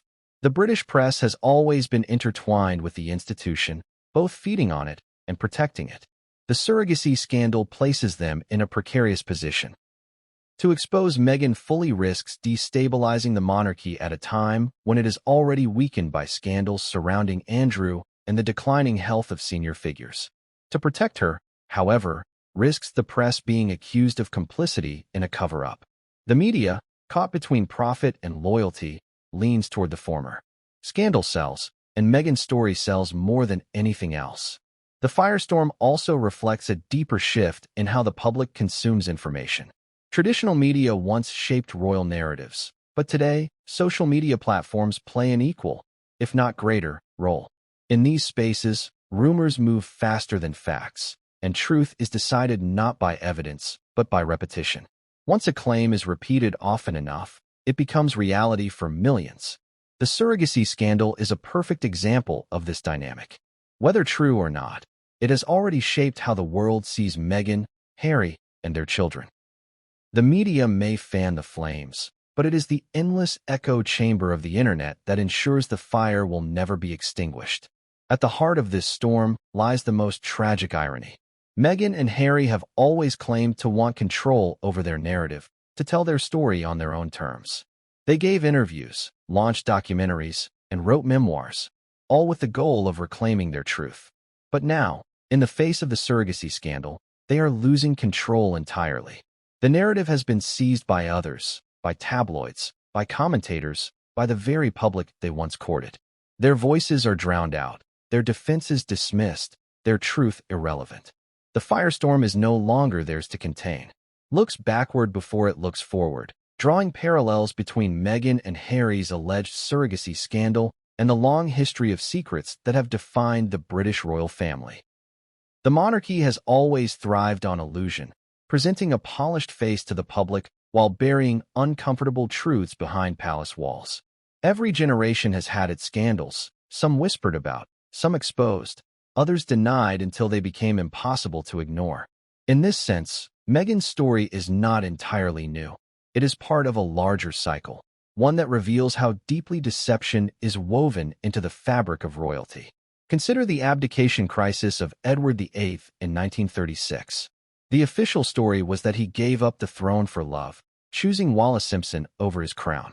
The truth, far more complicated, involved fears of his political leanings, his relationship with Nazi Germany, and the risk his marriage posed to the stability of the monarchy. The abdication was framed as a romantic sacrifice, but in reality, it was a carefully managed cover-up of dangerous loyalties. The illusion preserved the monarchy, even as it shattered trust in Edward himself. The parallels continue with Princess Margaret, whose love affair with Peter Townsend was quashed not just for reasons of protocol, but for fear of public backlash.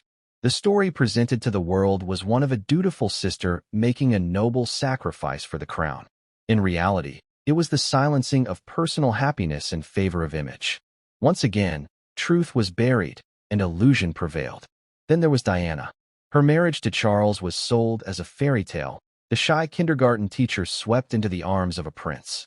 But the illusion cracked almost immediately, with affairs, betrayals, and emotional anguish hidden from view. When Diana finally spoke her truth in that explosive Panorama interview, she shattered the carefully constructed image the palace had worked so hard to maintain. For the first time in modern memory, the world saw how far the monarchy was willing to go to protect its illusions, and how devastating it could be when those illusions collapsed. Meghan's alleged surrogacy scandal fits neatly into this lineage. The palace, faced with a choice between transparency and preservation, chose preservation. Just as it had done for Edward, Margaret, and Diana, it buried the truth beneath layers of performance and spin. But history teaches that such concealment never lasts forever. Sooner or later, the truth emerges, and when it does, the damage is multiplied. The monarchy survives not by honesty but by resilience, by the ability to reinvent itself after each revelation. The question now is whether it can survive another. The secrecy around Meghan's pregnancies echoes an even older tradition of controlling narratives around royal births. In centuries past, births were not private affairs but public spectacles.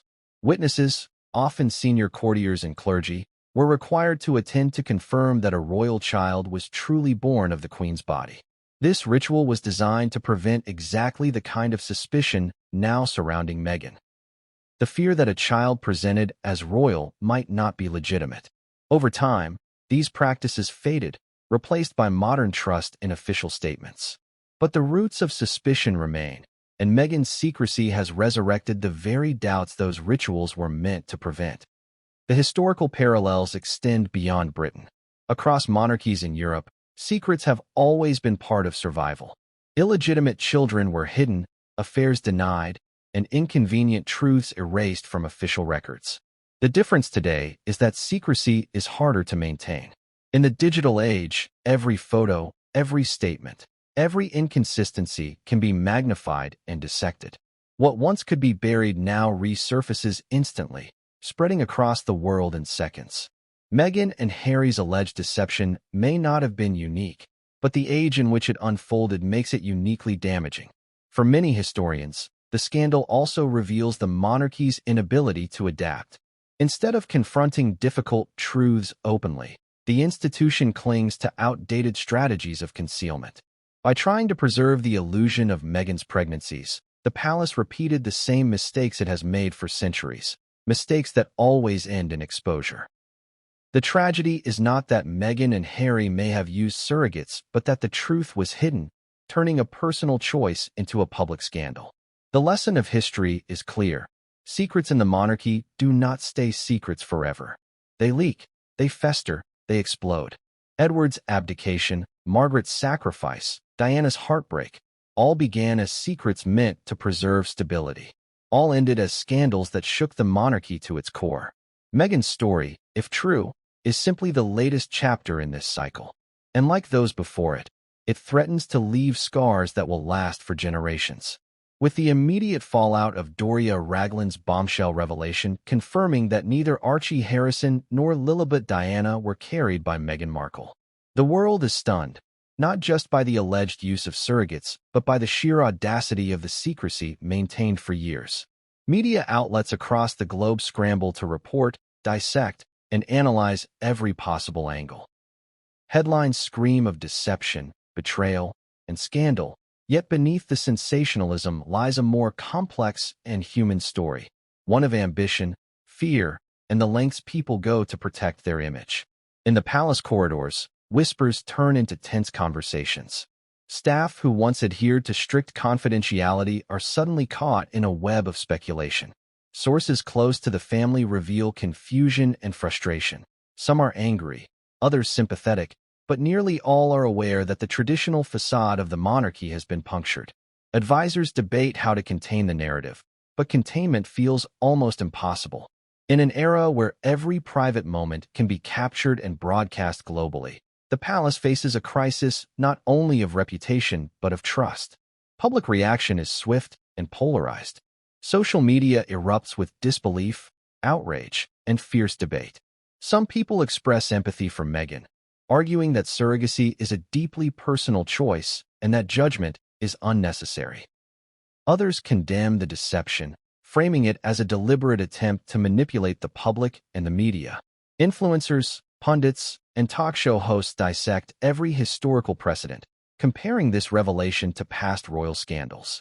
The emotional tone online is raw, from astonishment to moral indignation, highlighting how invested the world remains in the lives of its most famous figures. In parallel, legal and ethical experts weigh in. They examine the implications of surrogacy within royal protocol, inheritance rights, and public representation. Some argue that while the choice of surrogacy is entirely legitimate, the orchestration of public appearances to maintain a false narrative crosses ethical boundaries.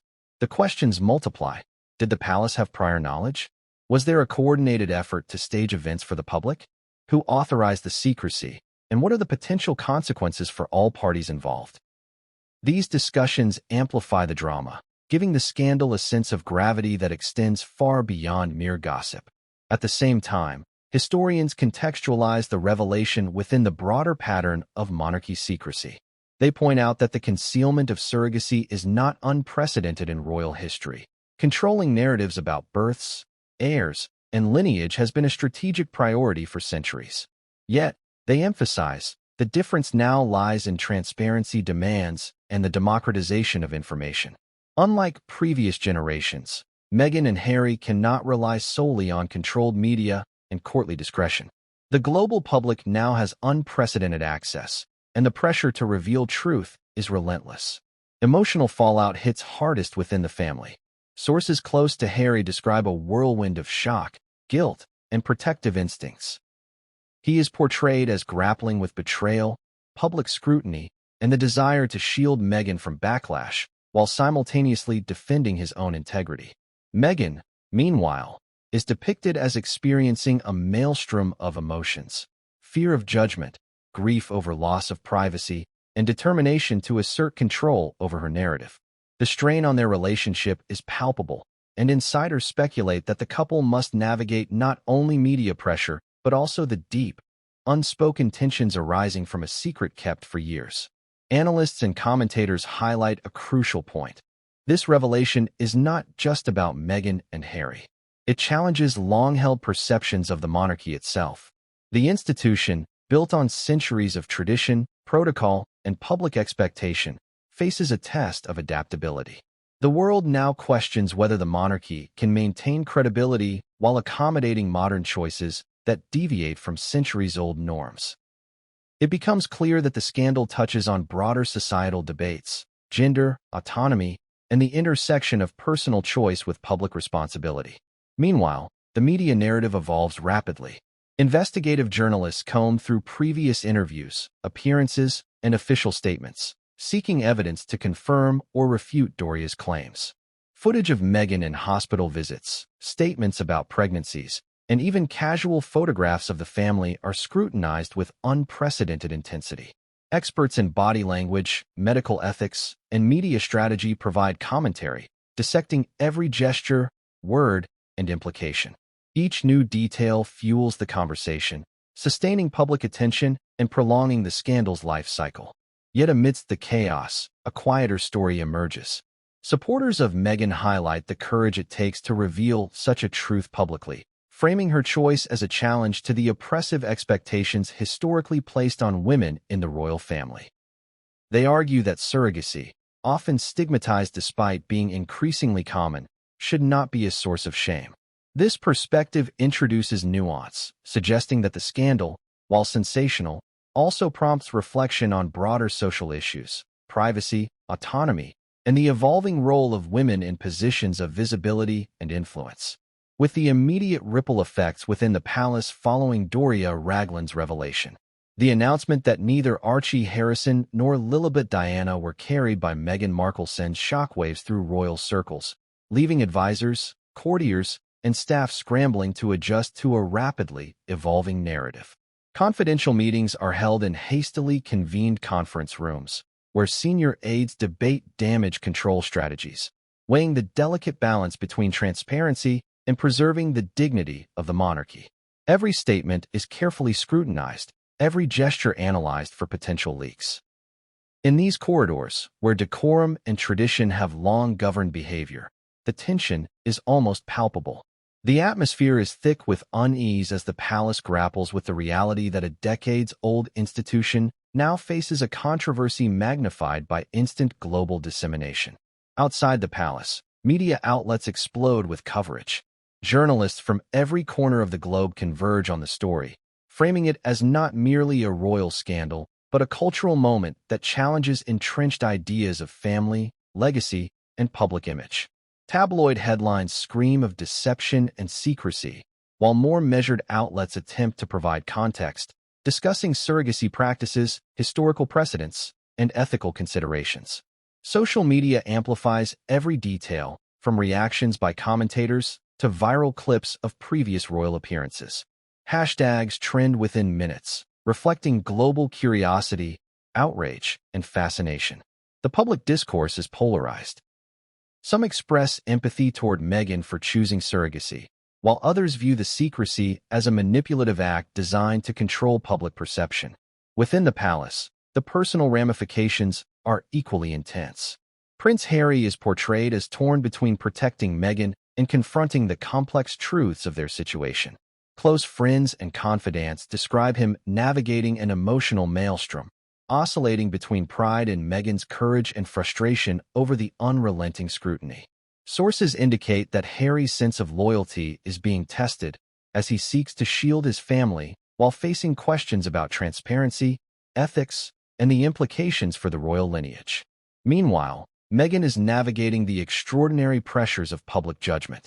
Reports suggest she is determined to assert control over her narrative, balancing personal vulnerability with strategic communication.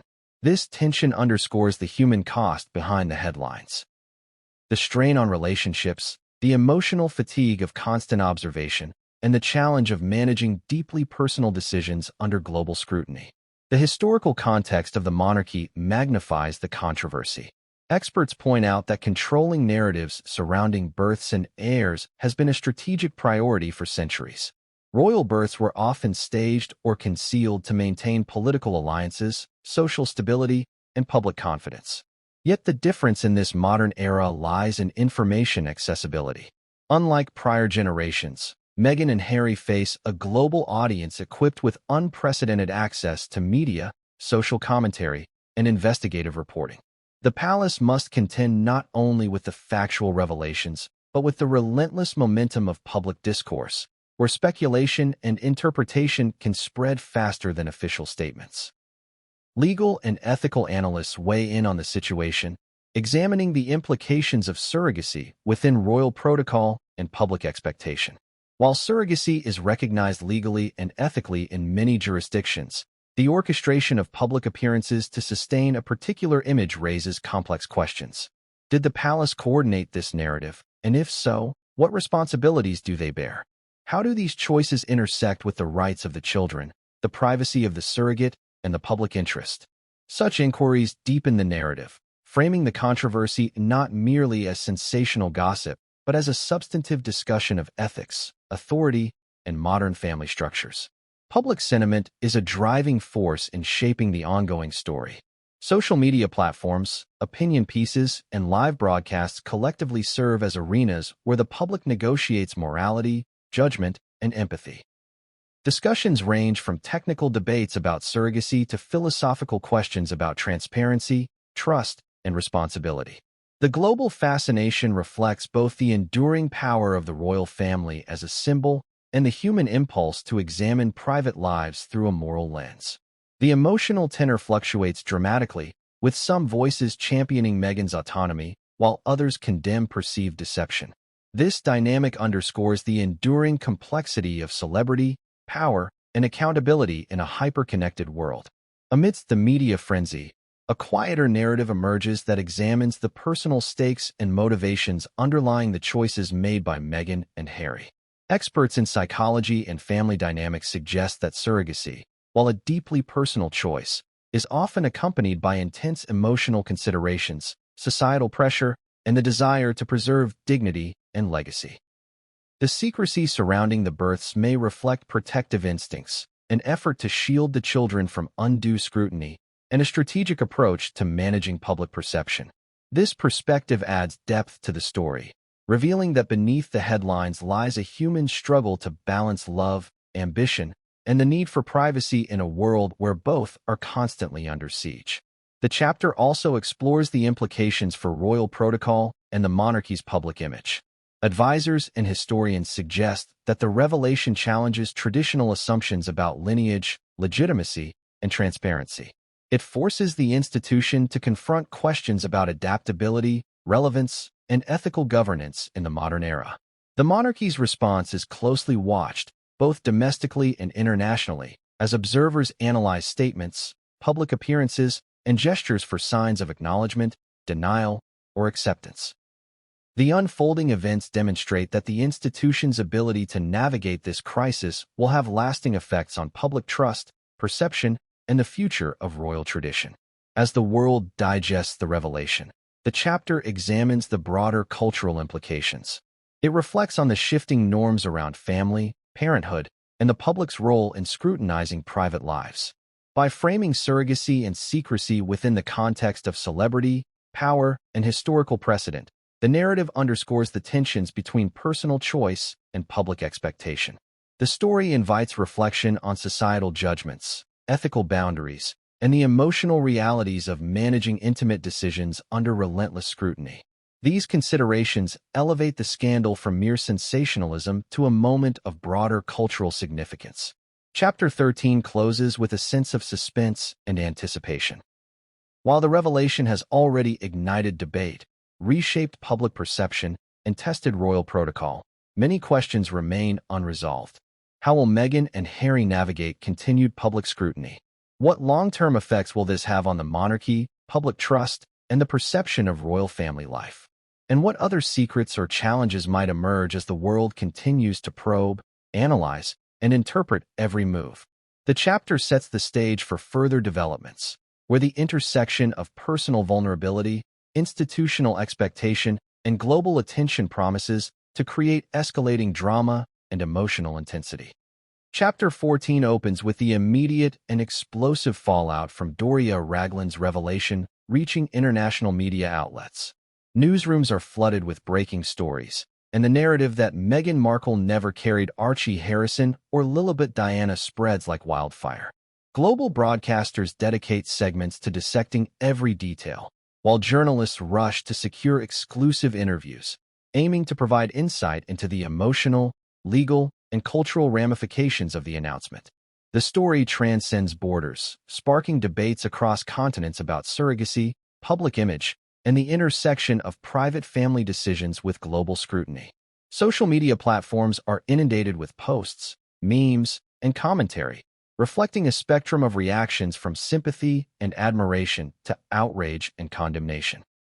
The hashtag campaigns trending worldwide reveal a collective fascination with the human drama, compelling viewers to question the boundaries between privacy, transparency, and celebrity. Within the palace walls, the atmosphere grows tense and urgent. Senior advisors convene emergency meetings, discussing how to manage both the public's reaction and the internal dynamics of the royal household. Every word, gesture, and potential statement is examined for impact, as courtiers and communications specialists strategize on how to respond to the unprecedented situation. The staff wrestles with delicate questions. How much information should be disclosed to satisfy curiosity while protecting the family's privacy? How to address potential criticism without undermining authority or fueling further speculation. Each choice is weighed carefully, as the wrong move could exacerbate the controversy and erode public trust. In these moments, the palace feels less like a symbol of continuity and more like a battlefield of perception, where every decision carries amplified consequences. Prince Harry's reaction is deeply personal and emotionally charged. Sources close to the Duke describe him navigating a storm of conflicting feelings: loyalty to Meghan, concern for the children, and frustration over the scrutiny they face. He is depicted as both protective and conflicted, attempting to support Meghan's decision while recognizing the potential impact on his reputation and role within the royal family. Interviews with former aides and close friends suggest that Harry experiences intense stress as he contemplates the delicate balance between defending his family and managing his public image. These accounts portray a man confronting the weight of responsibility in the glare of global attention, emphasizing the human vulnerability behind the headlines. Meghan Markle, meanwhile, is presented as resolute yet emotionally complex. The chapter explores her motivations, highlighting a blend of maternal instinct, personal autonomy, and strategic thinking. Sources suggest that Meghan's choice to utilize surrogates was driven by deeply personal considerations, including health concerns, privacy, and the desire to protect her children from invasive media attention. The narrative illustrates her determination to assert control over her own story while navigating unprecedented scrutiny. Emotional interviews and expert commentary on public figure stress underscore the intensity of the experience, portraying Meghan not just as a subject of public debate, but as an individual grappling with immense pressure, moral responsibility, and the complexities of modern motherhood. Historical context is interwoven to deepen understanding. The chapter examines past royal births, public appearances, and the ways in which secrecy has historically served both political and familial objectives. Comparisons are drawn to similar situations in other royal households worldwide, demonstrating that curated narratives around childbirth and lineage are a long-standing practice. However, the modern media environment introduces a critical difference: instantaneous global dissemination of information, heightened public scrutiny, and the permanence of digital record. The chapter emphasizes how these factors amplify both the stakes and the consequences of any disclosure or perceived deception, creating a landscape where traditional approaches to privacy are increasingly untenable. Ethical and legal perspectives are presented to illuminate the broader implications. Experts discuss the rights of surrogates, the responsibilities of parents, and the societal expectations imposed on public figures. These analyses explore questions such as: how does surrogacy intersect with public perception when the parents are high-profile figures? What responsibilities do institutions like the monarchy bear in framing narratives to manage public reaction? How do these considerations affect the psychological well-being of the children involved? The chapter emphasizes that the story extends beyond sensational headlines, raising important questions about privacy, autonomy, and the evolving dynamics of family structures in the public eye. Public discourse is dissected in depth, illustrating the range of reactions from various demographics, cultures, and media outlets. The chapter captures the polarized response. Some view Meghan and Harry's actions as courageous and forward-thinking, while others interpret them as manipulative or deceptive. Viral social media posts, op-eds, and panel discussions are cited as evidence of the global engagement and moral debate the revelation ignites. These reactions underscore the complex interplay between celebrity, authority, and public expectation, highlighting how personal decisions can resonate far beyond the individuals directly involved, influencing societal norms and cultural conversations about family, identity, and transparency. The chapter also delves into the personal and emotional toll of the revelation on both Meghan and Harry. Expert psychologists and social commentators reflect on the strain of living under constant surveillance, facing public judgment, and making life-altering decisions while managing intense emotional stress. Anecdotes from close friends and confidants illustrate moments of vulnerability, private coping strategies, and the human consequences of global attention. These narratives provide a nuanced portrayal of their experiences, emphasizing that behind the media frenzy lies a deeply human story of love, loyalty, resilience, and the challenges of balancing personal authenticity with public expectation. Chapter 15 begins by diving into the global media frenzy that erupts in the immediate aftermath of Doria Ragland's revelation. News channels scramble to broadcast live segments, special reports, and in-depth analyses, each aiming to capture the emotional gravity of the disclosure. Headlines span continents, from London tabloids to New York broadsheets, all highlighting the shocking nature of the news. Meghan Markle never carried Archie Harrison or Lilibet Diana, and both children were born via surrogacy. Social media explodes simultaneously, with hashtags trending worldwide, videos dissecting every past public appearance going viral, and millions of people engaging in heated discussions about the morality, transparency, and ethics surrounding the royal family and surrogacy in general. The story is no longer just a royal matter. It becomes a global conversation about parenthood, celebrity influence, and societal expectations of honesty versus privacy. Inside the royal household, the atmosphere is tense and meticulously orchestrated. Advisors, courtiers, and communications teams convene emergency strategy sessions to determine the best approach to the unfolding crisis. The central question revolves around how to manage public perception without creating further controversy. Every potential statement, press release, or televised address is analyzed for impact, with debates over wording, tone, and timing. Senior officials recognize that missteps could exacerbate public skepticism or provoke a backlash against the monarchy, while overexposure could infringe on Meghan and Harry's privacy. The chapter delves into the immense pressure within these meetings, portraying the palace as a pressure cooker of conflicting priorities, where personal loyalty, institutional stability, and media scrutiny collide in high-stakes decision-making. Prince Harry's perspective is explored in depth, portraying him as caught between protecting his family and managing his own public image. Confidential sources describe Harry grappling with a range of emotions: frustration at the relentless scrutiny, anxiety over potential misrepresentation of his family's choices, and determination to defend Meghan while maintaining composure in the public eye. He is depicted navigating complex family dynamics, including strained relationships with senior royal members who are concerned about the monarchy's image. Personal accounts suggest that Harry experiences moments of profound vulnerability, private conversations filled with fear, and strategic discussions with his advisors on how best to respond without inflaming tensions. The narrative highlights the delicate balance he must strike between paternal responsibility, loyalty to Meghan, and the pressures of his high-profile position. Meghan Markle's own experience is presented as equally layered and emotionally charged. The chapter explores her decision-making process surrounding surrogacy, emphasizing her desire to protect her children, preserve her health, and assert autonomy over her reproductive choices. Expert psychologists and media analysts provide context, examining the unique pressures faced by public figures in balancing privacy with societal expectations. Meghan is shown as determined and resilient, navigating both personal and public spheres while remaining acutely aware of the implications of disclosure. The narrative emphasizes the emotional complexity of her journey, illustrating how she confronts both external criticism and internal doubts while striving to safeguard her family's well-being in an intensely scrutinized environment.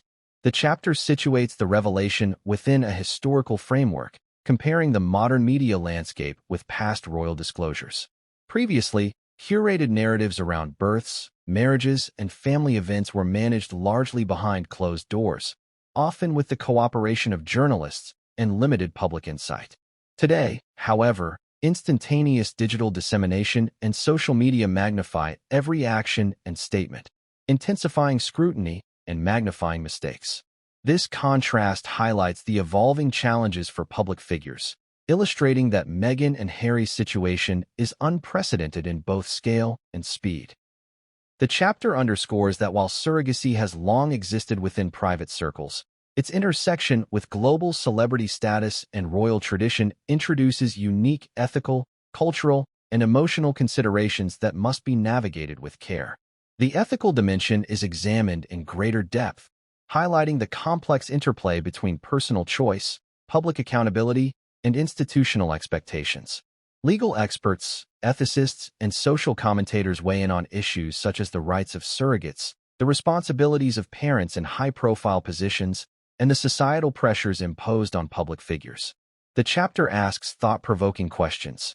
How should surrogacy be disclosed to the public when it involves internationally recognized figures? To what extent does public interest justify intrusion into private family matters? How does this revelation affect perceptions of authenticity, honesty, and parental responsibility? These discussions add richness to the narrative, situating the story within broader societal and cultural debates while maintaining its emotional resonance. The chapter also explores the emotional and psychological toll on Meghan and Harry. Accounts from insiders, friends, and experts suggest that the constant attention, public judgment, and high-stakes decisions create significant stress and strain. Private moments of reflection, candid conversations, and personal struggles are interspersed with the public spectacle, painting a comprehensive picture of the human side behind the headlines. These narratives provide a nuanced portrayal of resilience, vulnerability, and the ongoing challenge of maintaining emotional equilibrium amid relentless scrutiny. Chapter 16 opens with a detailed look at the reactions from the international media and the public immediately following Doria Ragland's confirmation that both Archie Harrison and Lilibet Diana were born via surrogacy. News outlets across Europe, North America, Asia, and Australia scrambled to cover the story, each adding their own editorial slant. In London, tabloids print bold headlines questioning royal transparency and family authenticity, while respected newspapers run in-depth analyses of the legal, ethical, and social implications of surrogacy within a high-profile family. In New York and Los Angeles, morning shows dedicate entire segments to dissecting the revelations, featuring panels of experts, royal correspondents, and psychologists. Social media platforms explode with trending hashtags, viral video clips, memes, and heated debates, creating a global conversation about the intersection of celebrity, parenthood, and public expectation. The chapter illustrates how the news dominates conversations not only in traditional media, but also in homes, offices, and online communities worldwide, magnifying the story's emotional impact. Within the palace, tensions rise dramatically. Advisors and senior officials convene urgent meetings to decide how to respond without exacerbating public scrutiny or infringing on Meghan and Harry's privacy. The palace communications team debates potential statements, weighing the risk of admitting more personal details against the potential backlash for silence. Courtiers discuss contingency plans, including controlled interviews, public appearances, and strategic engagement with journalists. Confidential sources reveal an atmosphere of urgency, with every word, gesture, and facial expression analyzed for its potential public interpretation. The chapter conveys the intensity of the palace's internal dynamics, portraying a high-pressure environment where the stakes are both personal and institutional, and where missteps could ignite further controversy. The narrative then shifts to Prince Harry, providing a vivid exploration of his emotional state in response to the disclosure. Interviews with close aides, leaked correspondences, and first-hand accounts suggest he experiences a range of emotions: protective instincts over his family, frustration at media intrusion, and anxiety about public misperception. The chapter delves into private moments of reflection, where Harry questions how to uphold his family's dignity while facing unprecedented global scrutiny. The complexity of his position is highlighted as he balances loyalty to Meghan, concern for the children's well-being, and the expectations of a royal figure under constant observation. Harry's perspective humanizes the broader story, providing viewers with insight into the personal pressures behind public appearances and statements. Meghan Markle's viewpoint is explored in parallel, emphasizing her careful, calculated approach to managing both the public and private dimensions of the revelation. The chapter examines her considerations surrounding surrogacy, including the physical and emotional toll of pregnancy, her desire to maintain control over her reproductive choices, and the strategic timing of public disclosures. Expert commentary from psychologists and social analysts adds depth, explaining how celebrity status intensifies scrutiny and complicates decisions regarding privacy. Personal anecdotes, insider observations, and historical comparisons are used to illustrate Meghan's resilience and strategic thinking, portraying her not merely as a public figure, but as a mother and individual navigating a complex, high-stakes environment. The chapter contextualizes the revelation within historical and cultural frameworks. Previously, royal births were highly controlled and closely managed events, often insulated from the public eye. Today, instantaneous media coverage and pervasive social media make secrecy nearly impossible, intensifying the consequences of personal decisions. The narrative contrasts past royal protocols with contemporary expectations of transparency, illustrating the unprecedented challenge Meghan and Harry face in navigating both tradition and modern media landscapes. This historical perspective provides viewers with a deeper understanding of why the revelation is so controversial and why reactions are so intense worldwide. Ethical considerations are examined in depth. Legal experts, ethicists, and social commentators discuss the rights and responsibilities of parents in high-profile positions, the ethical obligations towards surrogates, and the broader societal implications of public disclosure. Questions are raised about transparency versus privacy, and about the societal expectations placed on public figures. The chapter probes whether surrogacy decisions should be disclosed publicly, particularly when they involve figures with global visibility. These discussions enrich the narrative, adding layers of intellectual engagement while maintaining the emotional weight of the story. The emotional and psychological consequences for Meghan and Harry are detailed extensively. Insider accounts describe moments of vulnerability, private conversations filled with tension, and the personal toll of constant public scrutiny. The chapter illustrates how stress, anxiety, and strategic decision-making intermingle, affecting personal relationships, mental health, and family dynamics. The narrative emphasizes resilience and adaptability, showing how Meghan and Harry manage emotional pressures while navigating the intricacies of public perception and media narrative. Chapter 17 opens with a focus on the immediate aftermath within Meghan Markle's inner circle after Doria Ragland's confirmation about Archie Harrison and Lilibet Diana's surrogacy. Close aides, personal assistants, and family confidants recount the shock and disbelief that rippled through private conversations. There is a palpable tension as staff members struggle to reconcile public expectations with the reality behind the carefully curated royal image.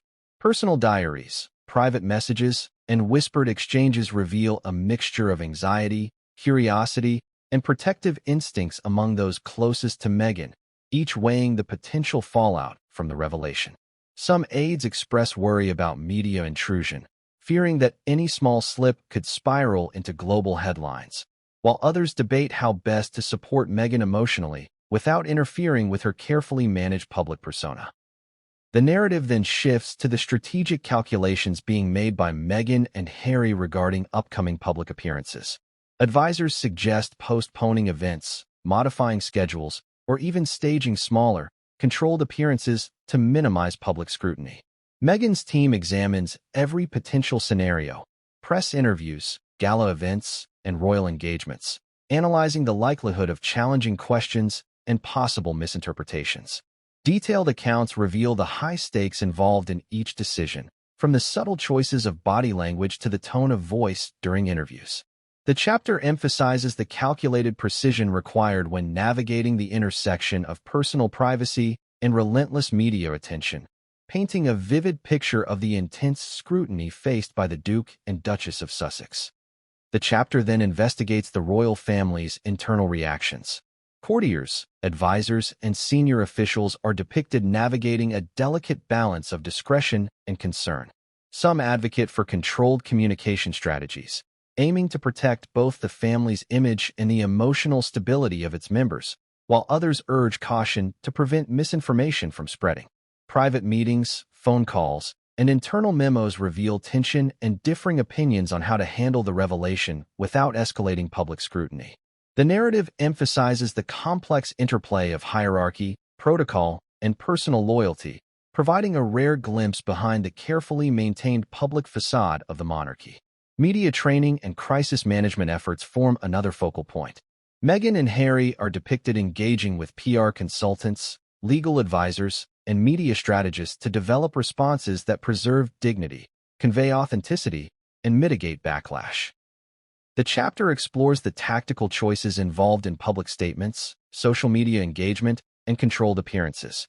Detailed accounts describe drafting key talking points, rehearsing interviews, and coordinating messaging across international platforms.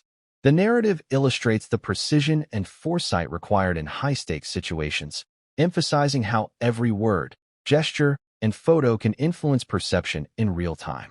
Chapter 18 also examines the ripple effects on philanthropic initiatives and public engagements. Scheduled events, charity appearances, and media partnerships are evaluated for potential reputational risks. Some engagements are postponed or altered, reflecting the couple's desire to prioritize family well-being and narrative control. The chapter includes insider perspectives on the challenges of balancing public duties with personal privacy, highlighting the tension between maintaining visibility for causes and navigating sensitive personal matters.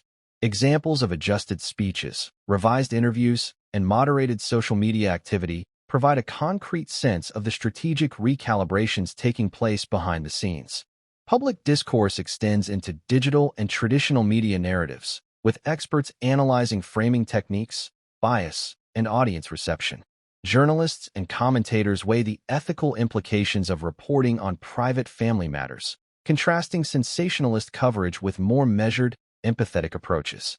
The chapter explores the mechanics of storytelling in modern media, including how headlines, visuals, and selective framing shape public opinion. Real examples of coverage, from newspapers to online forums, demonstrate how narrative choices amplify emotional responses and influence societal conversations.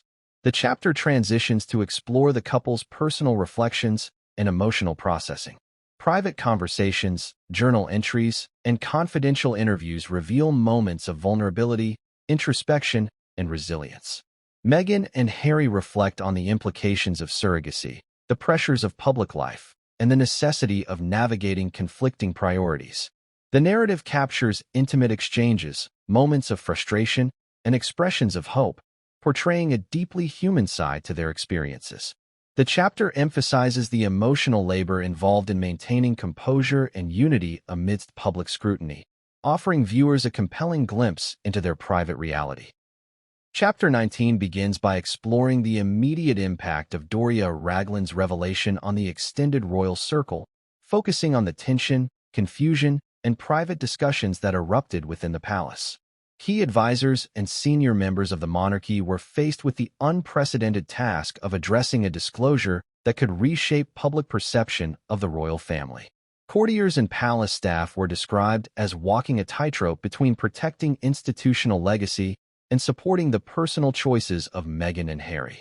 Confidential communications, whispered conversations in private corridors, and strategically timed memos illustrate the complex web of internal reaction, highlighting how the revelation sent shockwaves through both formal and informal royal networks. The chapter then shifts to the role of palace security and protocol teams.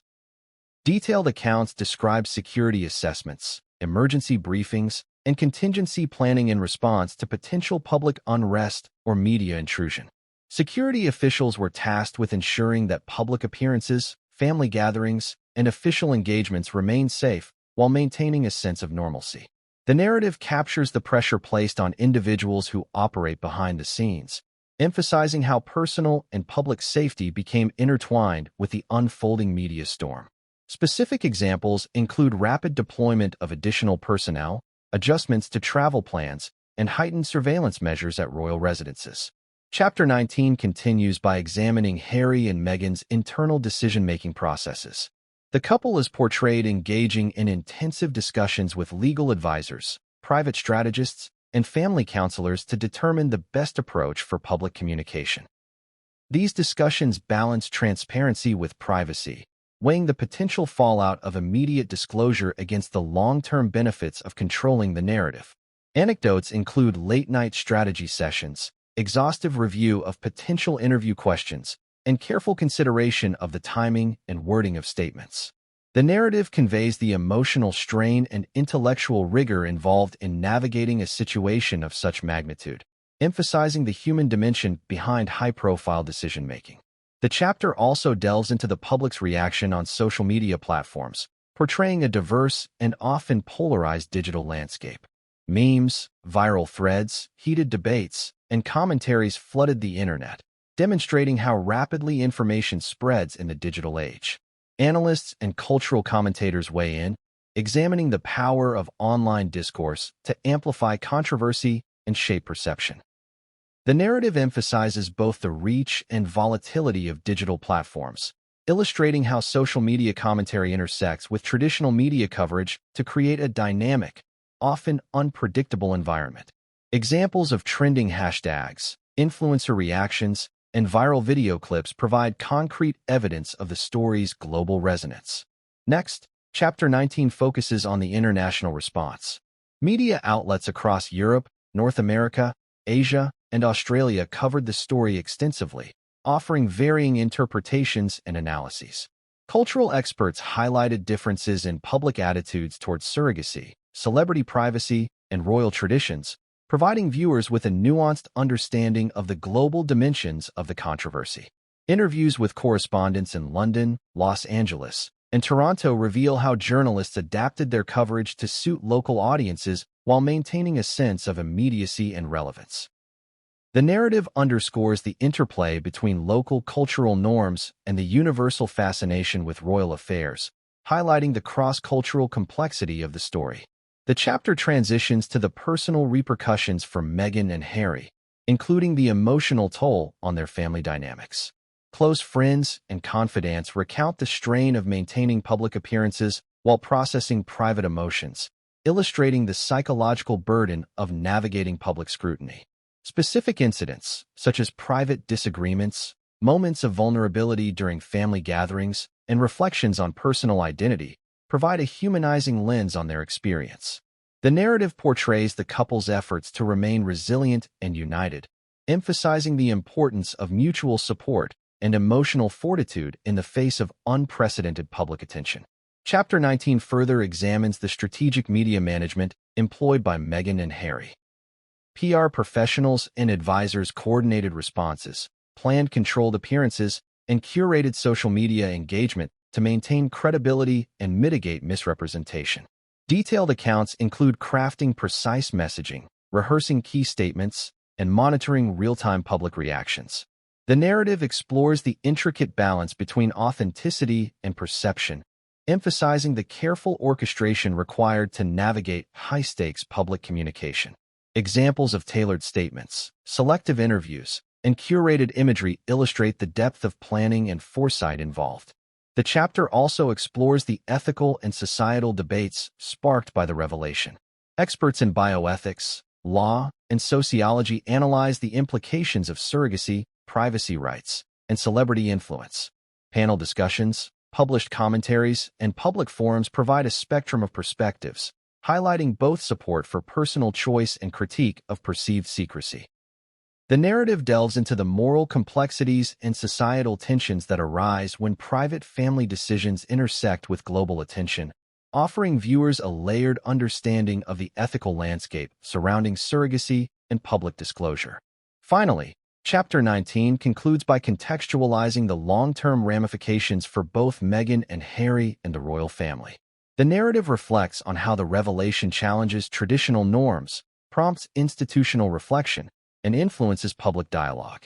Personal reflections from the couple and their close confidants emphasize resilience, adaptability, and a commitment to authenticity. The chapter closes with a sense of anticipation, hinting at the continuing evolution of public perception, media dynamics, and family relationships as the story unfolds further in subsequent chapters. Chapter 20 opens with the immediate shockwaves felt across media organizations globally as Doria Ragland's confirmation of Archie Harrison and Lilibet Diana's surrogacy became public knowledge. Journalists scrambled to verify facts, analyze prior reports, and contextualize the revelation within the broader tapestry of royal family dynamics.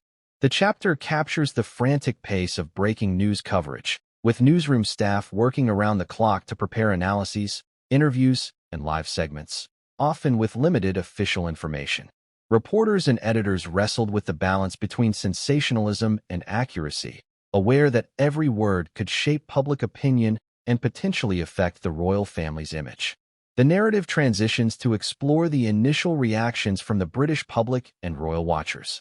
Street interviews, social media polls, and call-in radio segments illustrate a range of emotions, from disbelief and outrage to empathy and support. Analysts discuss the cultural significance of surrogacy and public expectations of transparency from high-profile figures, highlighting a generational and ideological divide. Anecdotes from ordinary citizens provide human texture. A retired schoolteacher's shock at the secrecy, a young mother reflecting on societal attitudes toward assisted reproductive technology, and royal enthusiasts debating historical precedents. The chapter emphasizes how private family decisions become magnified when filtered through collective societal expectations. Next, Chapter 20 examines the ripple effects on international diplomatic circles and royal protocol experts. Embassies, foreign royal correspondents, and protocol advisors were suddenly forced to consider the implications of attending royal events, introducing subtle tensions into previously routine interactions. Some diplomats and officials speculated on how this revelation might influence public engagements and charitable initiatives sponsored by the royals. The narrative details private consultations, strategy meetings, and informal discussions, revealing the complex interplay between personal family matters and international perception. The chapter portrays a world in which even deeply personal decisions have far-reaching geopolitical and social consequences. The chapter then pivots to Harry and Meghan's internal reflections following the public disclosure. Behind closed doors, the couple processed a mix of relief, apprehension, and determination. Intimate moments are described, reviewing public statements, fielding calls from advisors, and emotionally supporting one another through the initial onslaught of scrutiny. These vignettes convey the psychological weight of living under constant public gaze and the nuanced emotional challenges of balancing authenticity with privacy. Personal anecdotes, including Meghan's reflections on motherhood and Harry's concern for the family's security, underscore the deeply human dimension of their experience. Chapter 20 continues by examining the response from traditional media versus social media. Tabloid outlets leaned into dramatic narratives, often speculating about palace tension, potential scandals, and the authenticity of public appearances. Meanwhile, digital platforms became arenas for debate, conspiracy theories, and viral commentary. The narrative includes examples of trending hashtags, opinion threads, and viral clips, illustrating how public perception evolved in real time.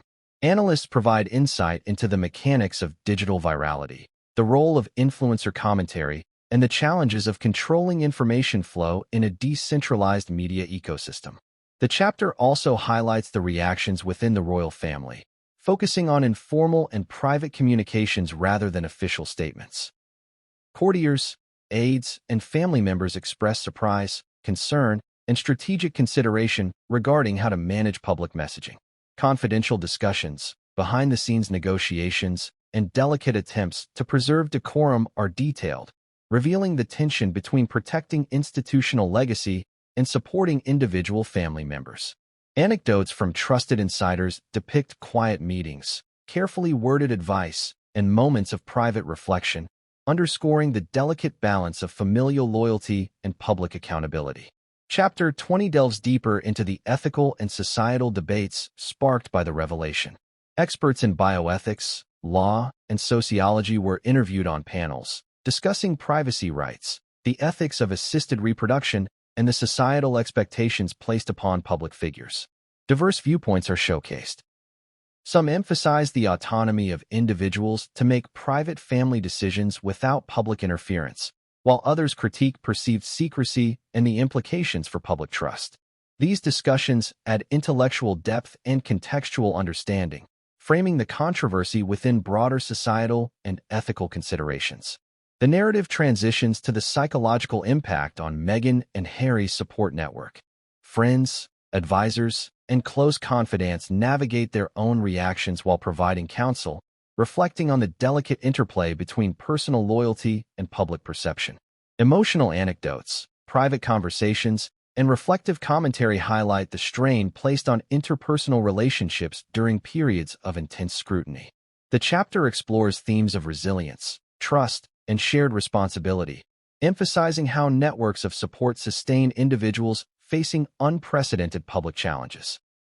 Finally, Chapter 20 closes by contextualizing the long-term ramifications of Doria Ragland's revelation. The chapter reflects on shifts in media coverage, public perception, and internal royal strategy. It examines how the disclosure might influence future engagements, charitable endeavors, and familial interactions, framing the story as an evolving narrative with continuing consequences. The chapter ends with a sense of anticipation, setting the stage for subsequent developments while maintaining tension and curiosity about how Meghan and Harry will navigate the next chapter of their public and private lives. Chapter 20 reaches approximately 2,000 words, covering global media reaction, public response, diplomatic and protocol considerations, internal reflections of the couple, social media dynamics, royal family interactions, ethical debates, support networks, and long-term implications.